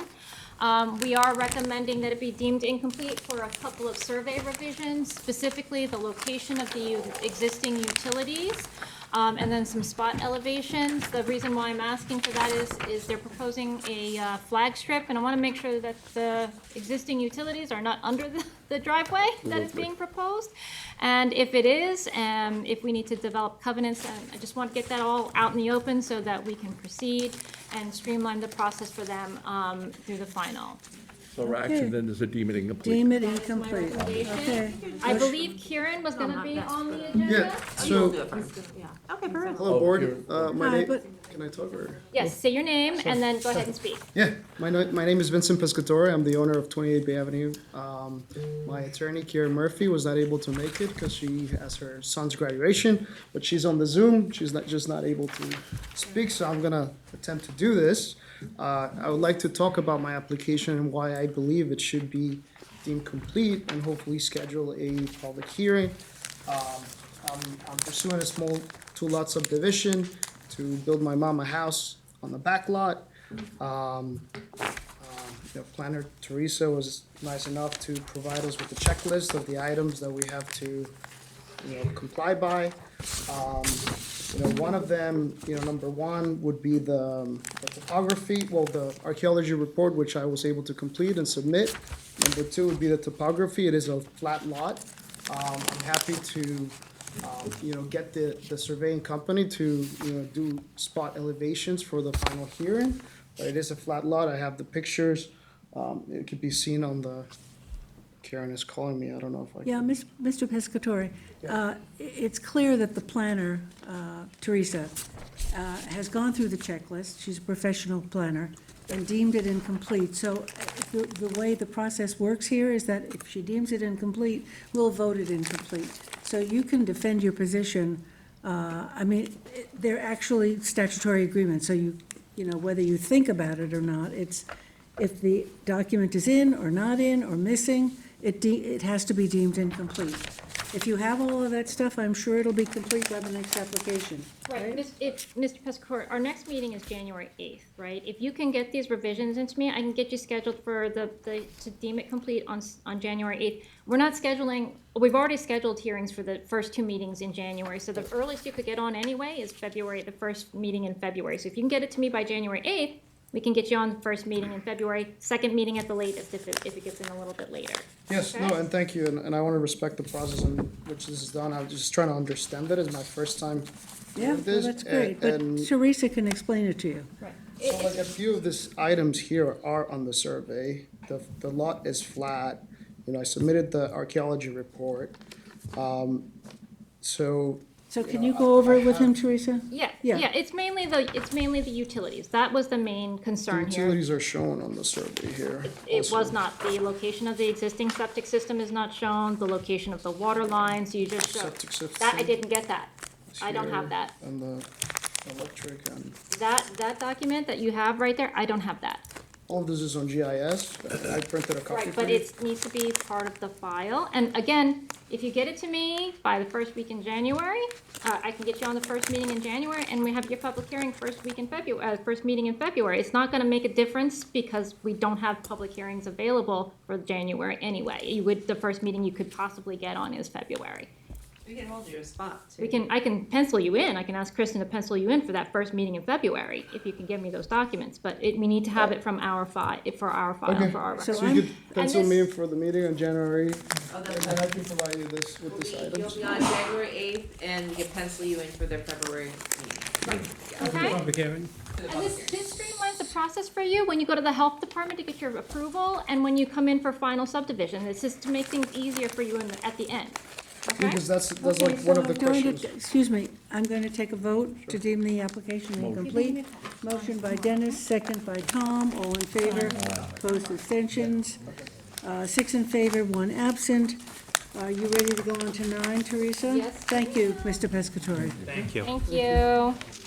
All right, so this first resolution for this item is Huffnagel. Now, if you may recall, this was a funny little subdivision. It came in initially as a 2-lot subdivision, and then they went to the health department, and the health department was like, wait, this lot line modification we did with this third lot, even though we said you didn't need approval, now you need approval. And so now it's a 3-lot subdivision, so we are. It's that funny, Yeah, so it's the funny shaped lot, and then the one that is like the vacant lot next to it.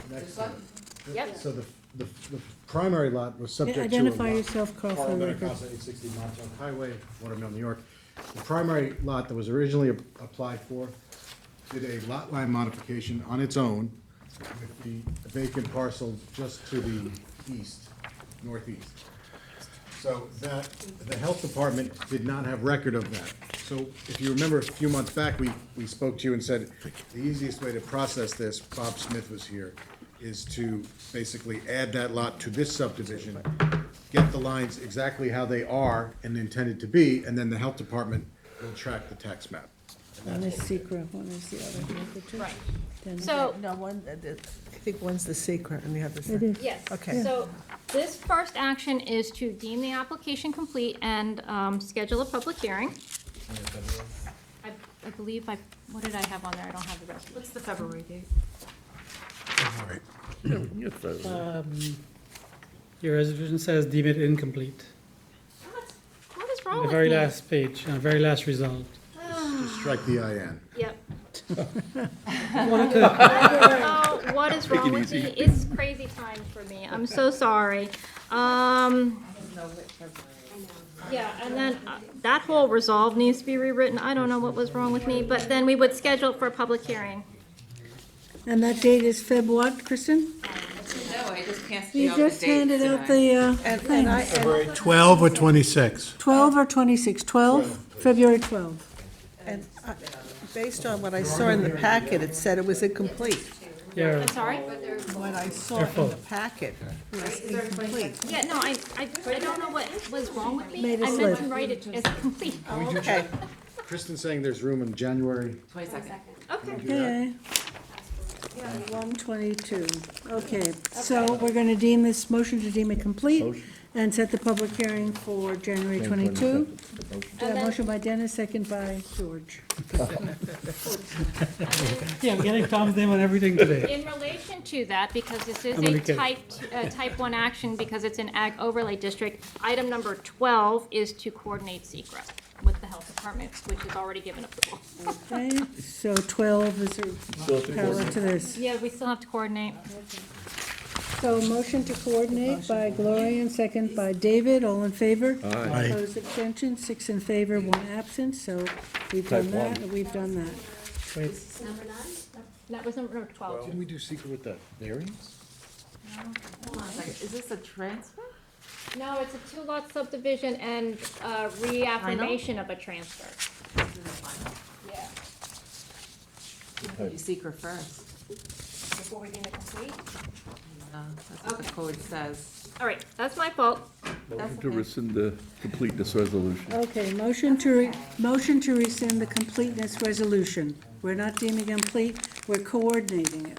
Correct. So this will be withdrawn. I So number apologize. 9 is withdrawn, number 12 is stands. Have a public hearing? No, then we're gonna waive your public hearing after you do secret.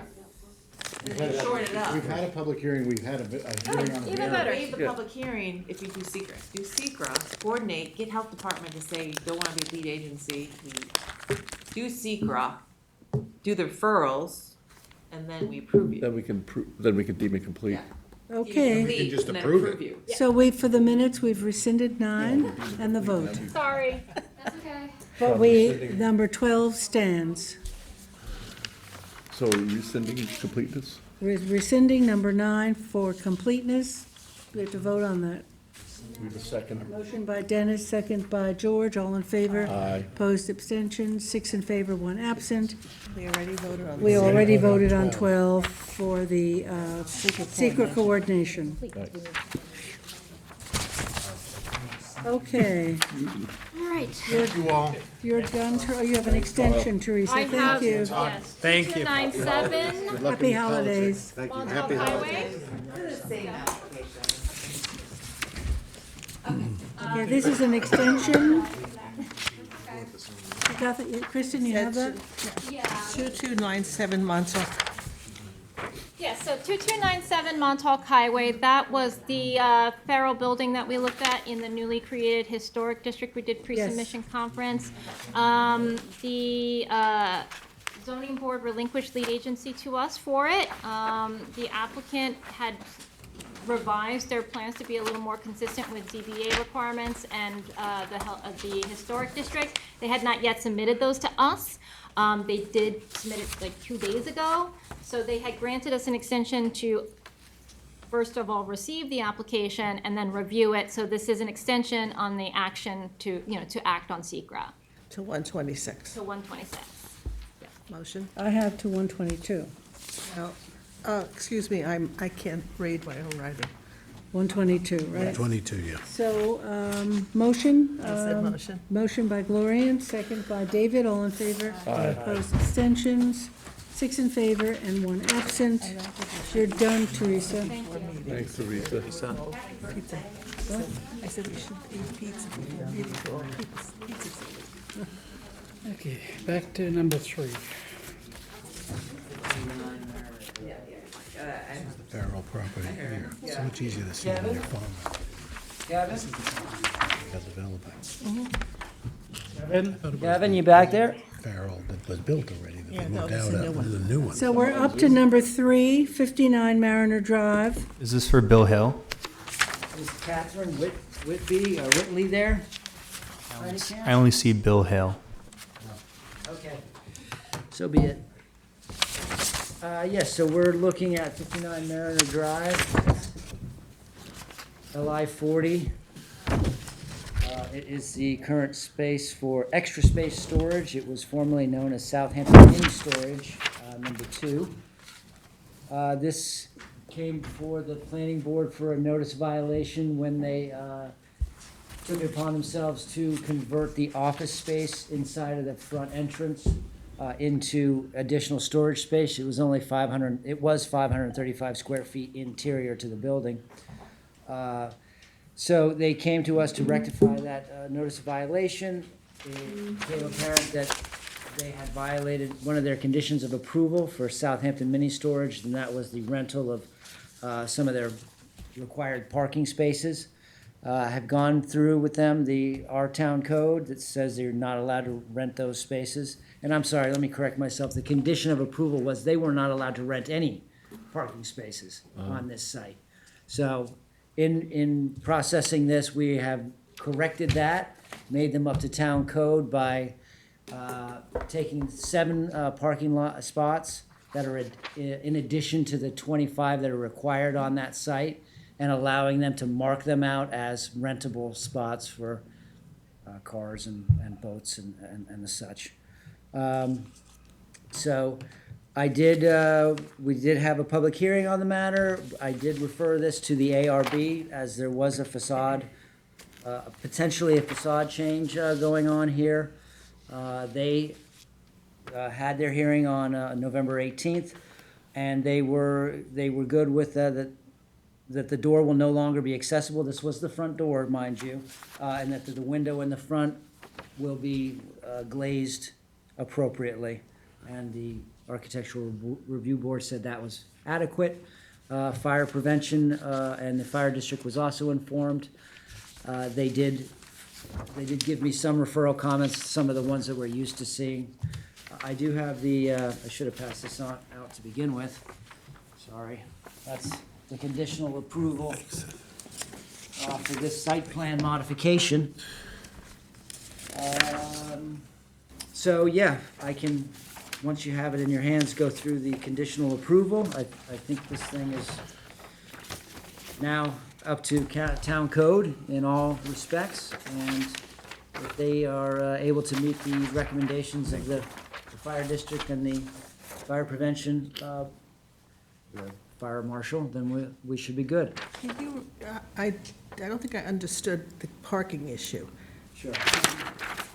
So they have 32 parking spaces on the site. Okay, They would be required to have 25. That would be 24 for the amount of the square footage of the building, and then the additional employee. They had 32. They were renting willy-nilly. We're not sure. I think I heard there was perhaps 17 of those parking spots were being rented at one point. So I had informed them that they were not allowed by the conditional approval to rent any, but that town code does allow them to rent some spots, as long as they're not the required parking. So the 25 are off limits. okay. The 7 additional are now on the site plan.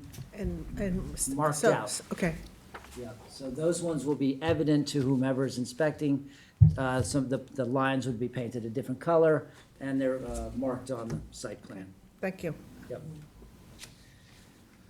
So you have before you the conditional approval. I did mention as a change to the site plan that the dumpster was not located on the site plan they submitted, and that it should be shown. And then we added the general conditions, one of which I just described, which was their ability to rent the 7 spaces above the required 25 parking spaces for overnight storage of cars, trucks, boats, or construction vehicles and equipment. Said parking spots shall have parking lanes painted in a unique color and shall not be visible from the road frontage. All signage is subject to planning board review and approval. HVAC mechanical systems should be screened and located so as not to be visible. The installation of and/or use of dusk to dawn lighting fixtures, whether located on or off premises and used to illuminate the subject parcel, shall not be permitted. No additional lighting on their property without planning board approval. All lighting shall be shielded, and all outdoor lighting shall project downward, and light sources shall not be visible to adjacent properties. Seth, do they have any dust dawn there now? Sorry? Do they have any dusk to dawn there now? No, they do not. They don't know, okay. Additionally, there were some recommendations that require compliance from the Southampton Town Department of Public Safety, Fire Prevention, as may be applicable. I think, in a nutshell, this was everything we needed to do to process this application and to get it into compliance. Great, Motion thank for you. approval. Move it. Any questions? Motion by Dennis, second by Gloria, and all in favor. Aye. Opposed, extensions, 6 in favor and 1 absent. Just going Claire? in order, yeah, number 5, this is just a clarification, I had the wrong amounts with the fees. J.L. Rifkin is the applicant. Yeah, JL Rifkin is the applicant, right. I had $31,500, $31,500, it was really $10,500. Big difference. It is, it's a clarification, so. You didn't give him that Clarification. 31.5, did you? Nope, give him 10,500.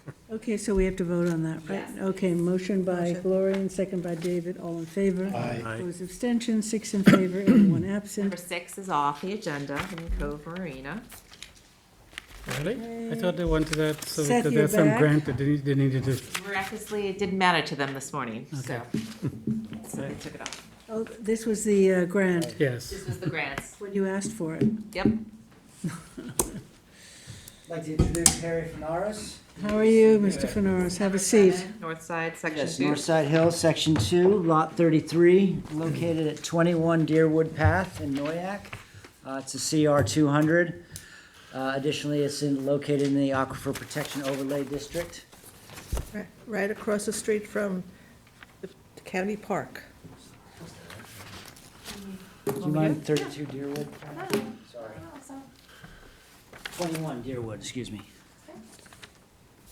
So yeah, Harry is here to speak his case for a covenant amendment to amend the subdivision restriction on clearing, which is 30% for this particular site, whereas the APOD would allow for 50%. I think we've seen other applications in this development. Yes, we Northside certainly Hills. have, and I know he would like to speak to that. I did a little digging, I usually do when I get one for these subdivisions. I was able to find 7 others, and one of which we processed in October of last year, which is across the street, literally. So there are 57 lots in that subdivision, so there are quite a few. But at any rate, Deerwood Path has seen, I think, one other, which again is next door. So currently, the survey does show it at 38% cleared, so it would be in compliance with the APOD. That is a consideration that I think. So our action would be to amend the covenant. That's correct. And there would be no re-veg needed because they would be, would have Precisely. more than the APOD. Yeah.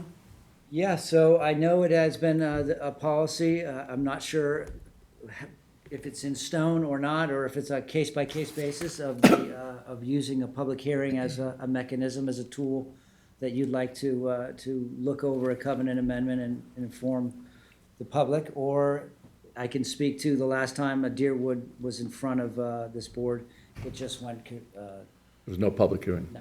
We are not required for a covenant amendment? No, No. but Okay. when it's in a development that, this is the first time we've seen it, there's been a concern that we should let the rest of the community know.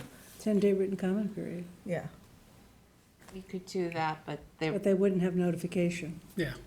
yeah, and I mean, we just did one that right off of Noyak Road, the other side of that, more recently, that I'm very familiar with the area, because I hike at the county park. And I And we park had on a- Deerwood Trail. So we had a public hearing? I don't think a public hearing is needed personally, It's not required. No. but I don't think it's needed At all. in our concern for a prior application was this was the first time in a small development on really small lots. And there've been 7 others, according to your Yes. research. So, So that sets the, Yes, sets the 8. precedent, I'm sorry. 8. 8. Okay, Yeah, it's in CR 200, but it's less than an acre. Yeah. Don't be fooled. Act on this now? Excuse me. sure. I have written up 2 different, I had 2 drafted covenant amendment Do you have anything to hand resolutions, out? one for a public hearing and one saying conditional approval. I can show you the conditional approval. Please. Approval.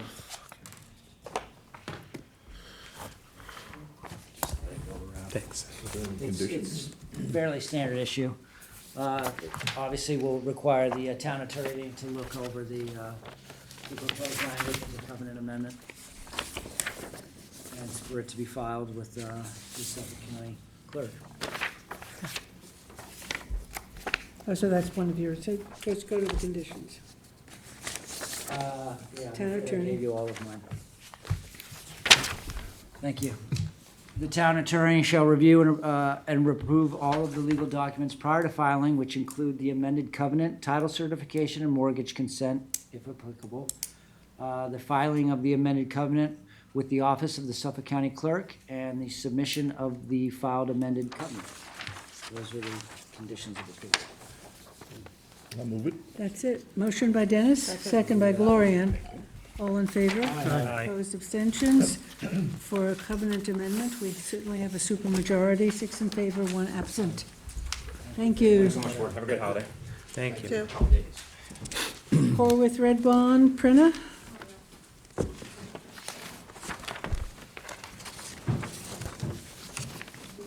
This is that 5-lot conservation opportunity subdivision that we've been looking at. It's The on. 2 and the 3. Yes, Yeah. I can pull out a map if you want. We can pull up the, The, Claire, can you get 140 Upper Seven Ponds Road? Okay. and Peter, if Lisa Poyer, she may have been attending via Zoom, but I don't think she was able to, or may not be there, but just in case she is. So this is on for completeness. It was last on in October, and you deemed it incomplete for some map issues, an archaeological report, which has since been submitted, of course, and a determination for Janice, which was called out in the pre-application report regarding the Long Island workforce housing and her recommendations for that. So we've received everything. The application is now complete, and I'm recommending the hearing for January 22nd. I don't know if you wanted to look at anything that was submitted, especially regarding the workforce housing, but we'll do all the referrals once we deem it complete and look at everything together if you want, or we could discuss the options, the status. I have, yeah, there's actually a copy of the letter in here. That Janice is, So there's an acquisition going on? Are they going to well, we acquire? don't know, so the status of, and Janice notes that in her response, that there is support for CPF acquiring the rear, The 2 the lots 2 down lots at the there, rear, back here.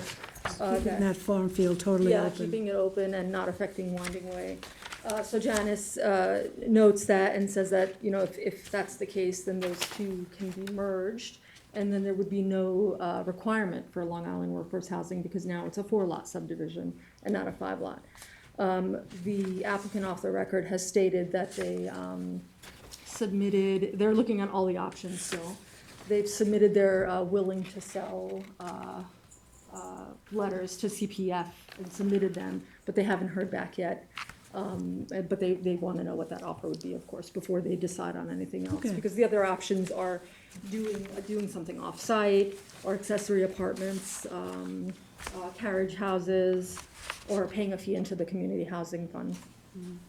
So I could suggest that you monitor that and stay on top of it, because we will, sometimes. for sure, and we'll get that. And Yeah. Janice also recommended that we, once we deem it complete, we refer it to Carabac and have them give their comments as well. Okay.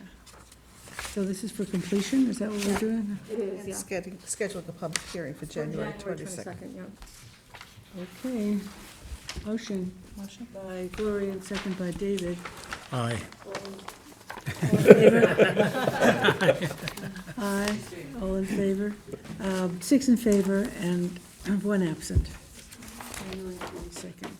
Thank you. And then is number 11 off the agenda? Oh, 11 is off, that was Anthony's, right? Right.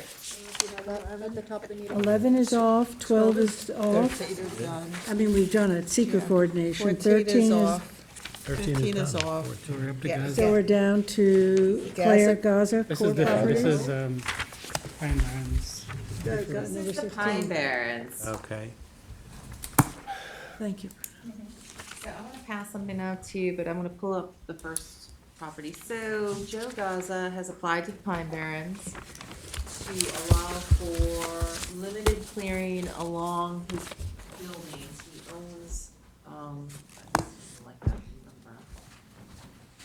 He owns, 6 different pieces of property that are located in the, core. To preface that, Claire, by saying he's lost one of his buildings in the fire.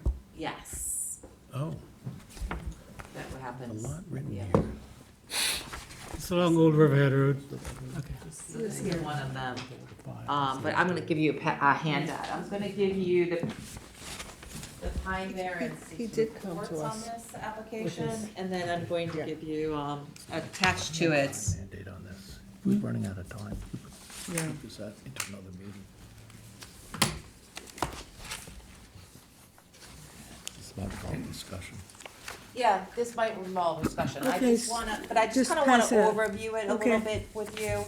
I'm gonna send you the whole packet, but this is the summary of it. It's got the aerial behind it, so you can see the 6 pieces of property. There's a recommendation for a setback, which would be, and actually, I don't know the specifics, so let me look. Yeah, I think he was asking for 500. Jackie, Goodness, yeah. before we go forward with this, I don't know if I should recuse myself from this discussion or not. I have drafted something very similar, but although we haven't reached a stage yet on behalf of Eastern Suffolk BOCES, looking to clear some property adjacent to our buildings on, I don't think on so, Old George. Riverhead Road. I don't think Because you we need- have some issues there again with the Yeah, fire but I- threat. I don't think so. Okay, Yeah. just wanted to kind Yeah. of put it out there. Gaza usually likes to come in and pitch his. He came in here to talk about this a little bit. I A vaguely little. remember. We touched on it a Yeah, little maybe bit. it's So another Claire, reason that he was if here. let's Yeah, not, We could do, get don't have to into- talk to it. Okay. I'll do it on the 8th. We do need it by the 8th because they have Okay. their meeting on. so the issue is the before Pine Barrens 22nd. Commission, right? Didn't we Yes. get a report from the This Pine is the Barrens? Commission? secra, so there is gonna be one action for you to take, and that would be to relinquish lead agency to the Pine Barrens. Oh, yes, They would be the approving, Okay. before you would be, because of these are core pieces of property.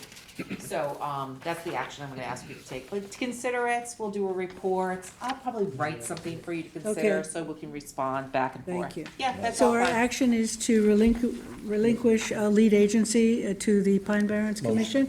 Motion by Dennis, second by I'll Tom. take that one. All in favor? Aye. Hey, it should Opposed, be, abstention, 6 in favor. There you go. Okay, we have 2 re-veg. 31 Broadway You wanna sit in here, or North you Sea. wanna sit up there? You gotta start planning for how to run for supervisor. 31 Broadway, North Sea. This is the CR 200, APOD, an old filed map. It's 54. That's why it's Broadway. Yeah, Broadway, exactly. 54,944 square foot property, that would be allowed 50% clearing. This site is over cleared by 5,528 square feet. This was a new construction. I have received a plan that shows that they will be able to revegetate that required area and get them back in compliance. It's composed of 21 black oaks, 8 gray birch, 16 red cedars, 45 mountain laurels, and 20 bayberries, 75 New York ferns, and common hair grass. Where's the area? Primarily around that driveway, Yeah, around the right? driveway, yeah, so that was grass. And there was a little confusion as to what was disturbed versus undisturbed, so. Okay, We had to go back and forth to get that. I'm running into the septic systems are often, they want to revegetate over them, anyway. so it's you're always a happy back- with it? I am. Motion? The grass will grow really well there. Yes, it will.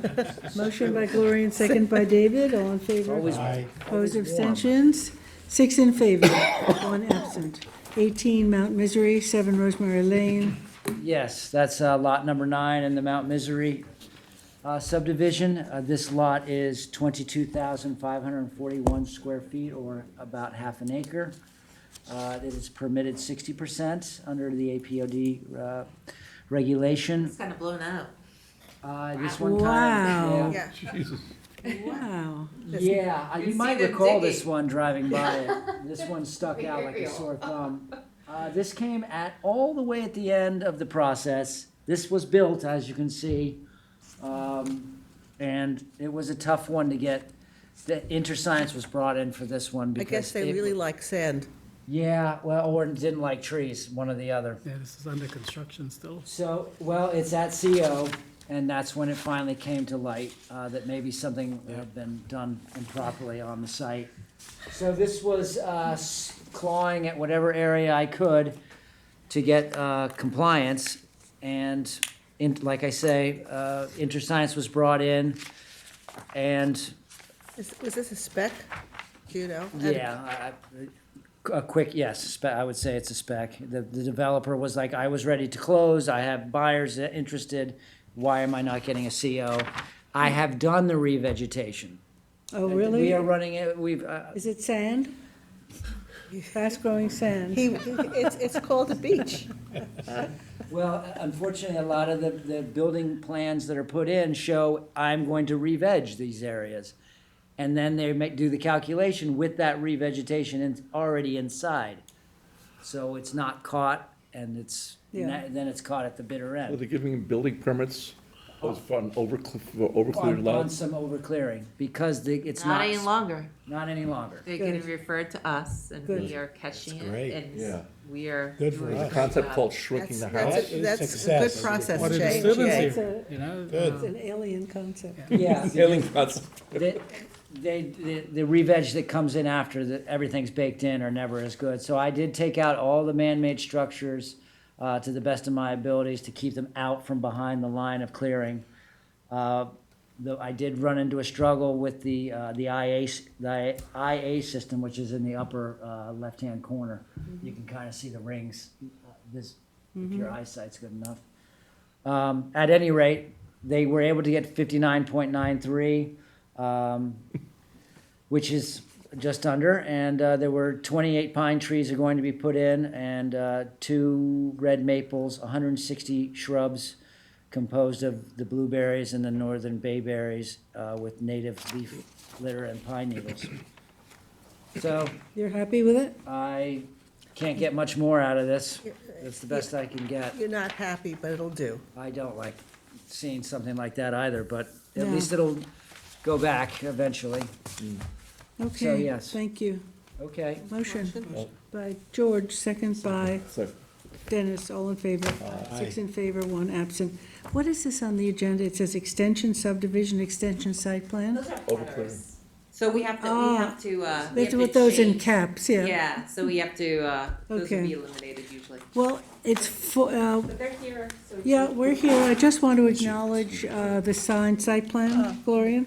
I did not sign it, I haven't seen it. No, they still need more time, so that's off for the 70 and agenda. 80. Yes. Yeah. So that was pulled off of, they do need a 90-day extension, Oh, which would go to. Well, let's do that.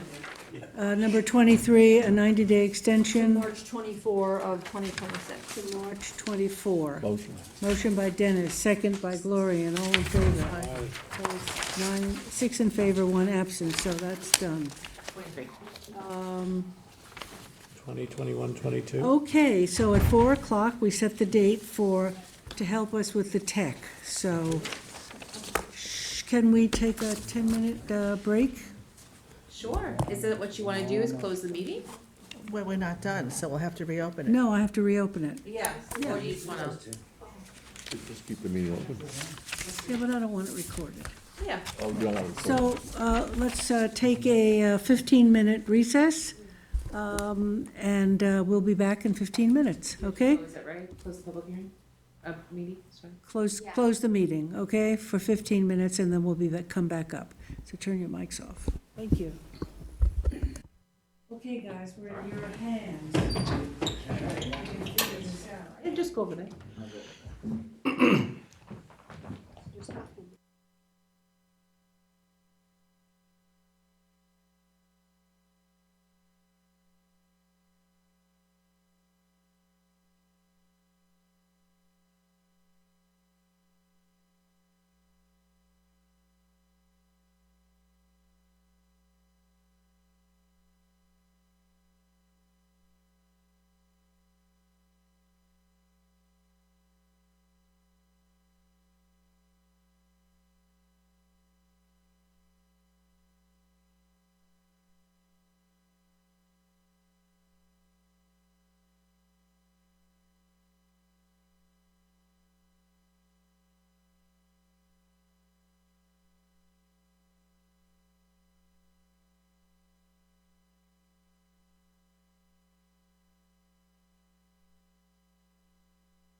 like windows in some of the No, as a buildings. kid, I loved it. And I It was the don't, best, we don't see right? it, which I'm not As an complaining adult, about. I hate it, right?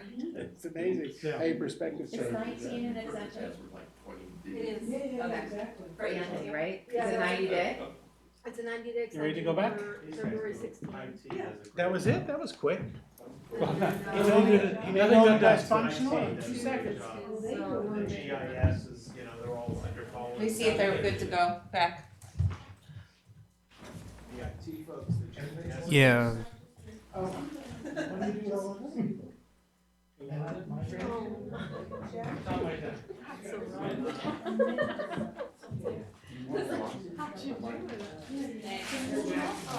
He'll tell us when he's ready. Couple seconds. You're good to go. It's a good one, you guys are.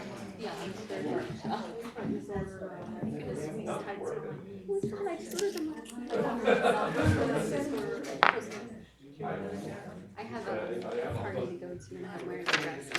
This was like, And then you wanna do your referral and I'll do mine, right? Yeah. Okay. 19. 19. Oh, we are on 19? Yeah. 19, okay, so we're gonna do that. Who's gonna do that one? She's gonna do it for Anthony. Okay.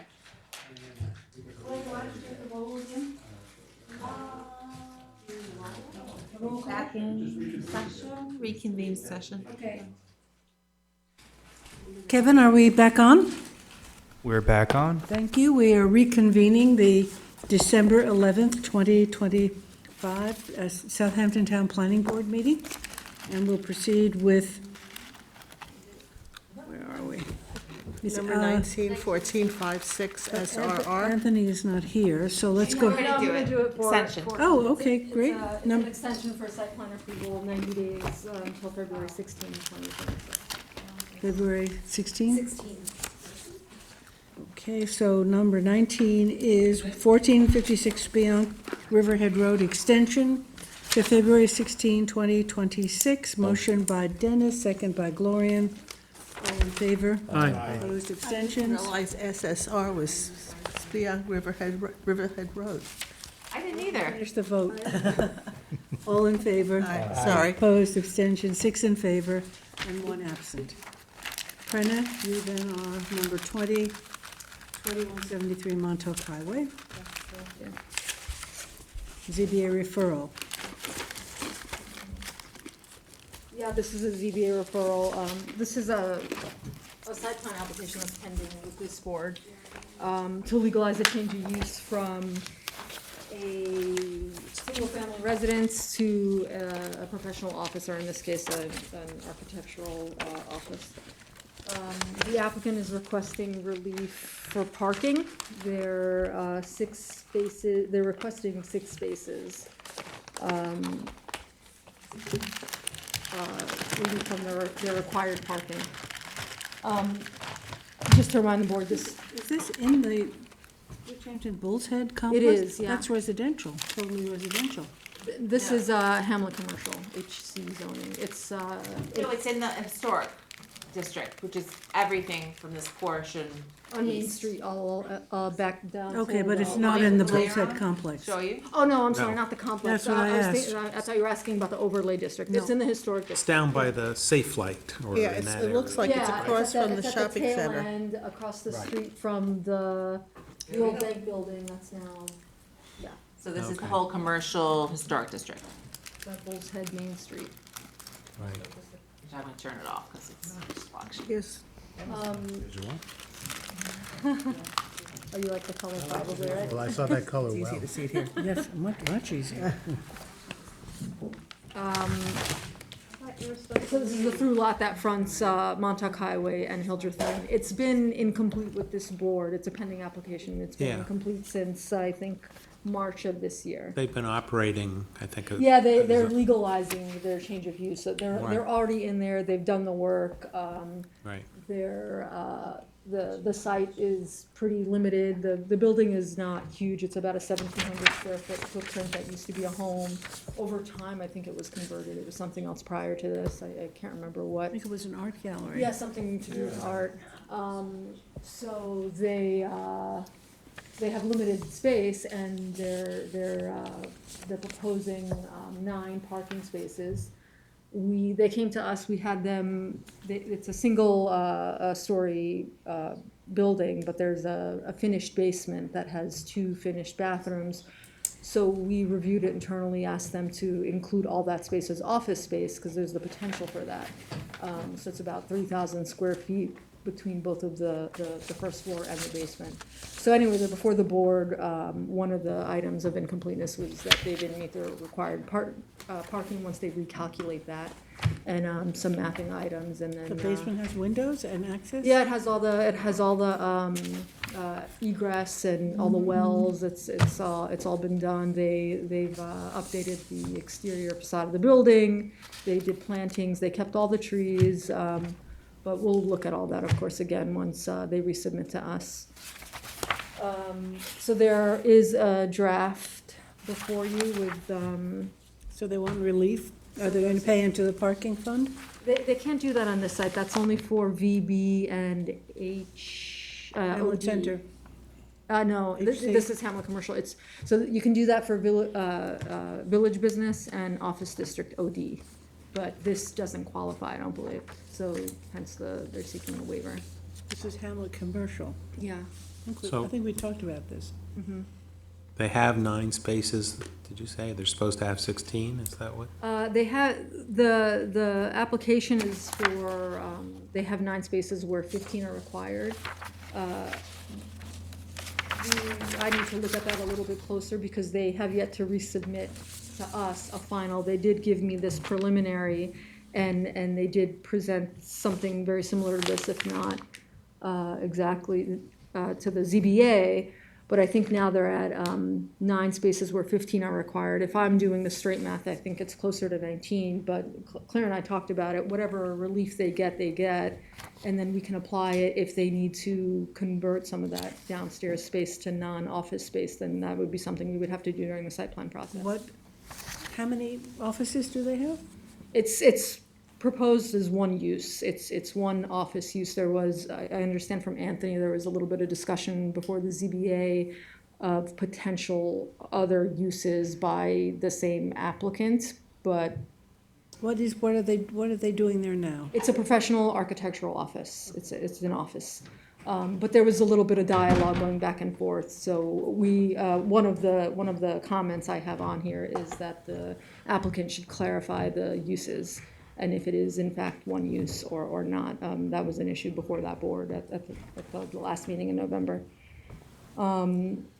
But HC zoning does allow for one use per every 4,000 square feet of lot area. So in this case, they would be allowed 4 uses. They only have, their existing building is a certain amount of square feet, so that can't grow. And, you know, although that could be a potential issue, especially given the limited parking and these potential for other uses, we still look at office space the same. So I kind of had that as a discussion. I don't know if you have any concern there. It could be offices, but different companies. Yeah, it could be. And different companies are, you know, different, generate different types of. What is the square footage of the building? 16, oh, no, you The said footprint is about 1,700. I think it's about 3,000 square feet. Including the If we basement? include the basement as finished office space. 3,000. 3,000. Have we looked at septic flow at all, or is that not an issue? We haven't looked at any of that. I think they did stuff to it, so I'd have to see how that changed. I mean, it went from residence to office, so. I don't know. It's Yeah. definitely, it might be more people, but less time. Yeah, it's only open 9 to 5 or something. Yeah. Office typically has less than even the single-family residence. Right, Yeah. yeah. Yeah, because it's only 0.03 gallons per square foot, so, you're not approaching that. Is there any opportunity for them to create more spaces on there? I'm concerned because Hildreth, I don't believe parking's allowed on, not that we're supposed to, you know, encourage people to park on the street, but. Yeah, I know that's an issue, and that's always an issue with the public. I did look at the road view. I couldn't remember from when I was there, but there are no parking signs, although it says no parking, and then it says may There's dates on that, so it begs the question, Seasonal, does no that mean? parking? Yeah, no parking seasonally, so it begs the question, there's no shoulder, it's a white line, it's a striped line and It's in a lawn. busy street. So it begs the question, like, could people pull up in other parts of the year? I don't know. Excuse me. On the highway. They'll park. Yeah, there's parking out They front of the park there. highway, so I guess if You you can have park. these other uses, there's a potential for where are these other cars gonna go, if they do need other, more Yeah, cars. just in the area, just parking. Yeah, people shoulder parked, while I was there, people were parking. I don't know out front. where the markings are on that side of Montauk Highway, but on the other side of Montauk Highway, that's the beginning of a bike lane going west. I don't know where they end the bike lane. I think maybe up at the next corner, up by, somewhere along there. It's a bike lane from Watermill to Bridgehampton. It ends at a certain point there. I don't know exactly where, but You don't think it extends in front of that? it's somewhere along there they end it, because you're coming into the Hamlet Center, but Oh, so down And then here? there's turning Yeah. lanes. I'm not sure where they end it. I know going west, they start it right at Bridgehampton Commons.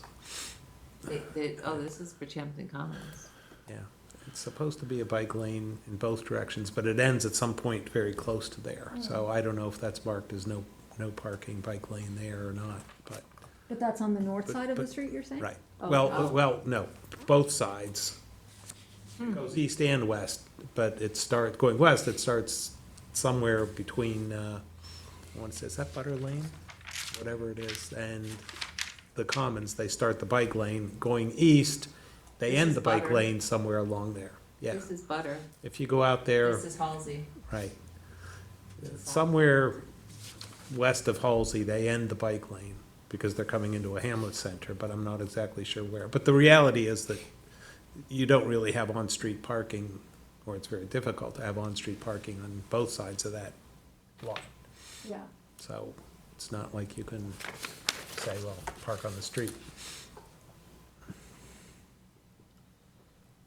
Yeah, and they certainly The can't. way, be that's why I parking was on asking that. about, could they create a couple more No, spaces? they have a pretty tight, they have setbacks, and they have a pretty tight layout. They have existing trees that they wanted to maintain, one of which is in the middle of, the east side of the west side of that parking.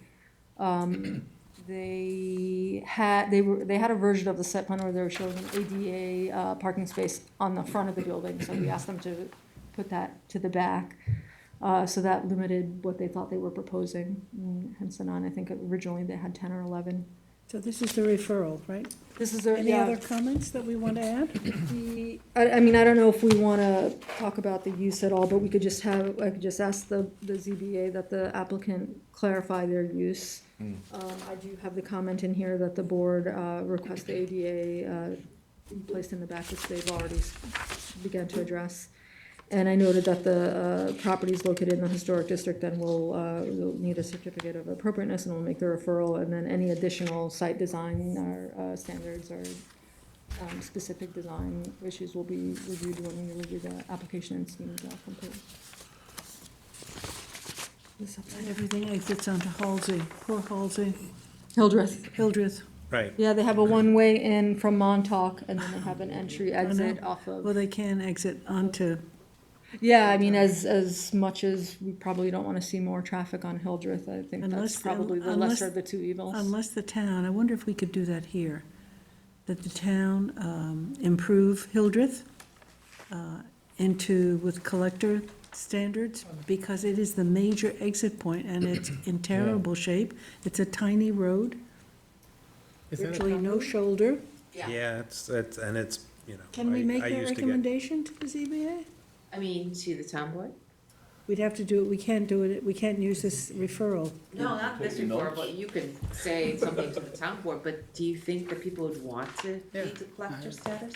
The There's neighbors. residents, there's Yeah. residents. It's all residential. Along the south side. Collector status, when you, Narrow It's good. makes people slower, right? when they, yeah. It's a big shortcut.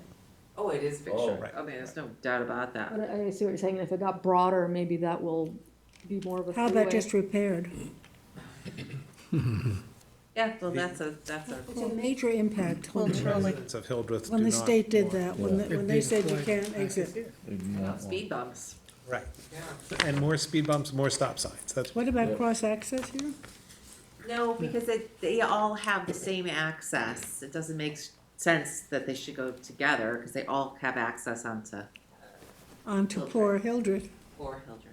And there's Plus, look at the decent lot. elevation change between this lot and the lot to the west. And if you look at the lot, I mean, they're trying to preserve, is this existing landscaping in this Yeah. design? Some It's here? all really nice installed, it's trees. all Yeah, there. you can see They- that. They've maintained all the. You don't wanna Which is take why those you down, should right. give No, them a yeah. little leeway in the I agree. parking. Yeah, and They're and there's no definitely place trying to else to preserve put the more parking. trees, which is good. Yeah. No, there's no. There's no place else there's to no put more parking place, unless you yeah. take the trees The down. one place they thought, was at the front, which we asked them to send No, it to the. no, you don't want And that. the, and think it is a the concern. trees add to the Yeah. historic. The trees are beautiful, And yeah, that's they made a historic point to not area. remove the You don't wanna trees, do they that, did a lot right. of sustainable stuff on site, That's native, good. green building, You know the design square elements. footage of the basement? The basement's probably, I guess I think it's about 1,500 square feet. Basement, wow. Because it's 3,000 square feet total, including the basement. Yeah. Yeah. So if worse comes to, 1,700 on top. they Maybe could some take of the out some of the shouldn't basement Be They have two office. bathrooms. storage. Half, And then, yeah, maybe. That's a good that- recommendation. And then you're asking for a 3 or 4 space waiver, and then it's maybe not so Better. tough. I you could know, put in in a terms of comment that. to. that's a very good point. To Yeah. limit Maybe the, half it, yeah. limit the request by, reducing the office. Yeah, space in the restrict to one office in the basement And and, then and the they other put storage. storage, which would reduce the parking requirement. Right, yeah, that's tied to concern over the need, the lack of adequate parking in that area in general. Yeah, Right. yeah, and then if you limit that office, whether you have more than one use or not, it's still a limited, just- yeah. limited space, limited area. Claire, who normally regulates or comments on the handicap parking? Who usually comments on the handicap parking? Like location or the Yeah. size? Location. Oh, you, Well, it's just that they have the handicap parking furthest away from the building. as Yeah, I was saw shown in the that, current yeah. plan. that's what, yeah, it should be. Should be the- Well, it's either us or the building department does pick it up too, because that is a building code. So you've added that? Yeah, that's, So it should be And nearest we'll- yeah, closest we'll entrance, okay, yeah. yeah. Okay, so we're gonna add that, and anything else? If not, motion to accept the referral? Motion? Motion by Gloria, second by Dennis, all in favor? Six in favor, one absent. Claire, you wanna take Munir? Yeah. U&A, 7 Peconic Avenue. So this is the gas station that's on the north side of the circle. You're familiar with where the 7-Eleven's going? Yeah. This is the existing one. You saw this as the name near, probably almost 20 years ago to put the convenience store in the property. 76 has taken it over and changed all the signage, including stripes and orange and blue, and 76 is all over the place. So they submitted a variance application for a number of sign variances. So I'm gonna give you the report. I think I passed it out last time. I'll give you a new copy of it so that you see the date on it. They have submitted also, an update, so let me give you my report. Claire, is this the one that is being demolished or being No. reconstructed? It's a different, This is all about signage. Okay, it's the existing one. Yeah, the Okay. existing one. It's, when you're coming north, it's the one. I'll give you one. That used to be Valero, right? It used to be Valero, right, Got it. exactly. Okay. Do you have any illustrations, Claire? Pictures? Pictures, yes, actually I do. I'll show you the pictures.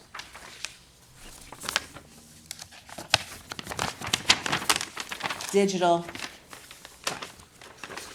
which Yeah, is that's it. prohibited in our code. So this would be the first one if they grant it. I'm hoping the So we're ZBA saying holds the no. line for Yeah. us.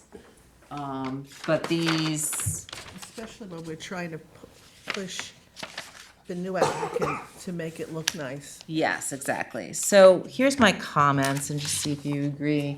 For the first thing I want to say is the digital sign is not permitted in the zoning district and should be modified to be a wood or wood appearing sign similar to other signs along Flanders Road to the east in the village business zoning district. Good. That is, so everything east of this, directly down the line, is like McDonald's, They're all wood appearance So when signs. you're going north to get into the circle, it's that first gas station Yeah, to the right. yeah. On the right. Yeah, Yes. I mean, it's the one nearest to the village, Right. not the village, but the main part of Rivers. Riverhead.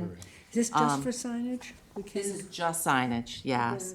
So they need setbacks for the, so the second bullet would be the setback to the freestanding sign. That's where the sign historically has been. is that the freestanding? This is sign? the freestanding sign with the digital, Wow, and then they, big sign. yeah. So the 76, and then the gas prices, I imagine, right? Yep. And then what's the bottom two? Can't see. Lotto, ATM, and food marts, A lotto? yeah. We don't need that. No. So anything referring to that needs to come off the Yes. signs. Yes. Just the brand and the gas prices. Yes. So I'm gonna say that. Any reference to marks. Is this like just mounted on the poles that are already there, or is it a brand new? No, brand new sign. Took everything down? They took everything down and installed a sign. And now they're saying that the sign costs $52,000. Of course they Well, will. they should have asked first. I mean, because would we have asked for like a pedestal, one of those Yes. same pedestal sign that we have, that we've been asking for from You seven? mean the monument? The monument sign, I don't know if it's appropriate there, that's all, I can't remember what it looks like there. Yeah, it's very not a lot of area. So I'm not quite sure if that is a deal, but like it did. It had a sign, a normal sign that you change. Yes, it's a hassle to change those things out, but it also doesn't have to be 13 feet tall. That's what it is? Yeah, 17. 17 It could be feet. 10 feet tall. Of course. But I also said it's going to get hit by a car. Whatever sign you put in, it's going to be Where hit by a is car. it? It's a guarantee. Where is the sign sitting?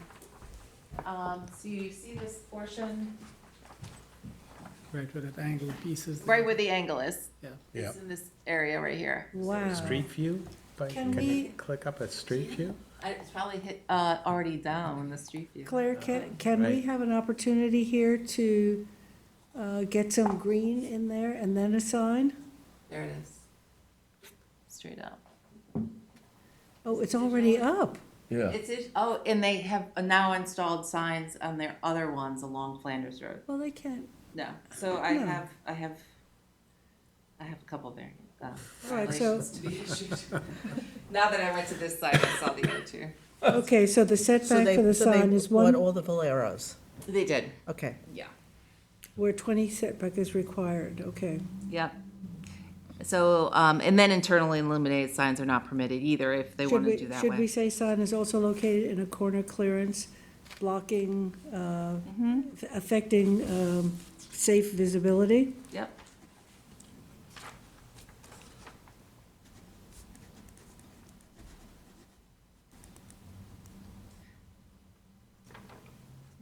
Safe visibility, okay. Okay, so the first three, okay. The size and appearance of the signs on the side of the. You do the wooden thing 3 times. I don't know that you need it. Oh, I did, didn't I? You have all signs shall be wood or wood appearing. You've got that in the number What, 1. So we what- can take that out. Well, signs are she logos really with wants the it to be pumps wood. This, the pumps are full on 76 orange signs. And we want them to be white. There's no signage, no colors, no, So if no standard colors. That's what we happens. want, they really have to make a new sign.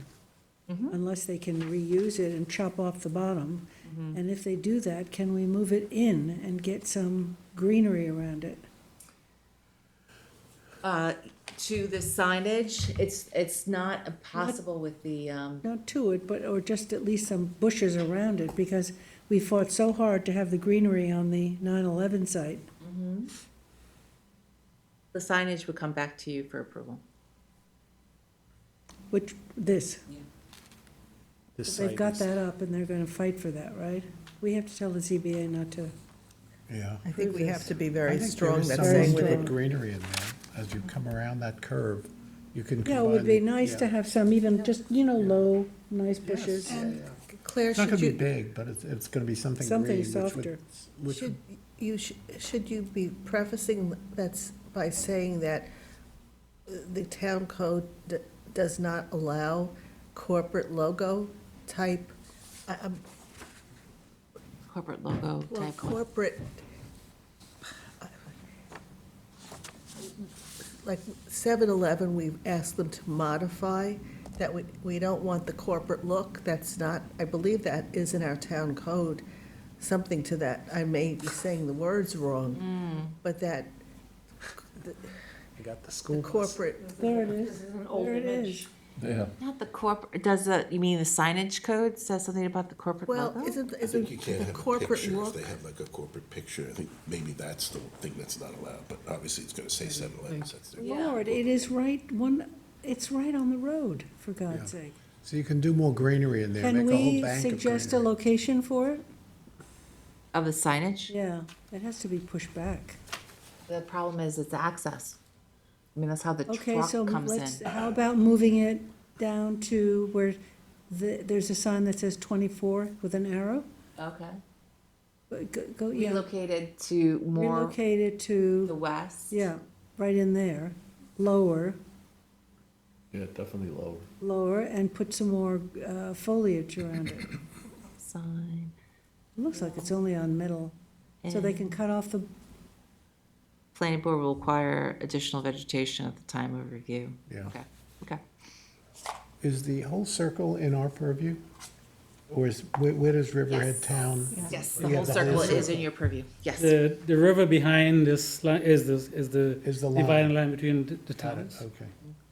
yeah, the whole jail and court is in Is in Southampton. the River Jail is in That's all Southampton. ours. Oh, I Yes. didn't realize that. Okay, good. So after the digital sign, I'm gonna say relocate of the sign to the west and lower, and the plan will require landscaping associated with it. Time Yeah. of review. Okay, Okay, yeah, that's great. Thank you. There's good points. good.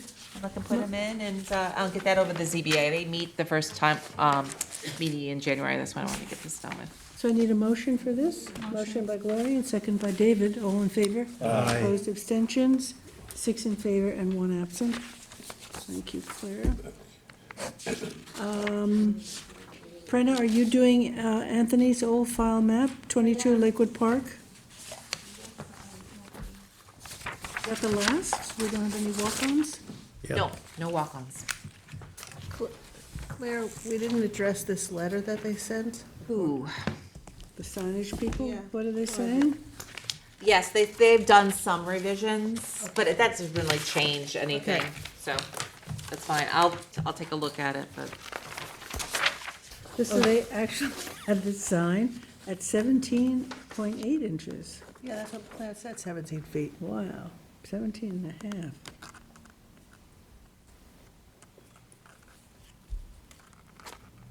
this is an abandonment of a road, right? Yeah, it's a road abandonment in Old File Map. Anthony said he vetted this pretty well, and the board has already reviewed this. It's a developed portion of this map. And the board, this is in East Quad, by the way, it's fronts Montauk Highway. And there's this paper road here, Ash Street. The northern side of it has already been abandoned by this board. So they're seeking to abandon the southern portion. It's 25 feet wide, their portion. I think it results in 5,255 square feet of area. Are there There's really not parcels, much. there are parcels facing that road? Facing this road?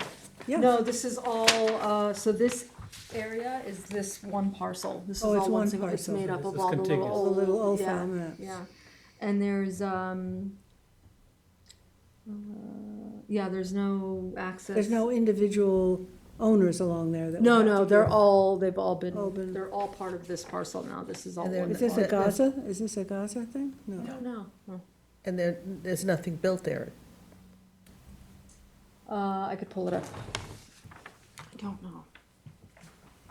Did, You want me to do it? What's the address? I can do it, 726, is it 726? 726 Montauk Highway.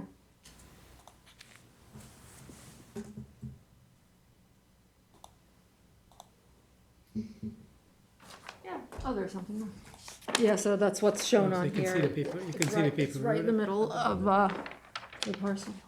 Oh, okay. So this is the remainder? This person Yeah, already, that already person already abandoned? abandoned their Oh, portion. okay, this is yeah. just the remainder of that. Okay, that's good. Pretty straightforward. Trail connection or anything like that.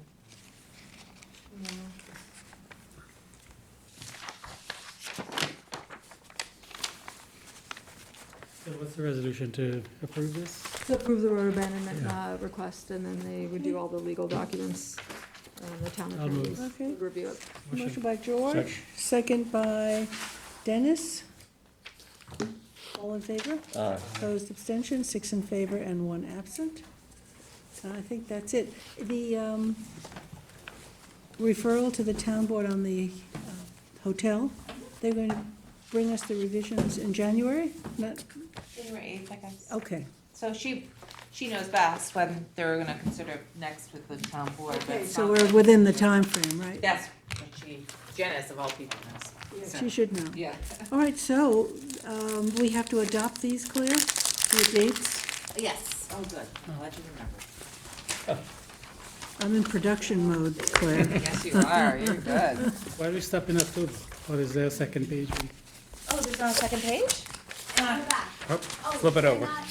No, Flip it. Sorry, Oh, some of them didn't have Yep. it, mine didn't. sorry, I did it quickly. Okay, Tom's has it. Here, you can look at the, The rest of the dates on Oh, yeah, I only have one page. Hers didn't We have have the one page also.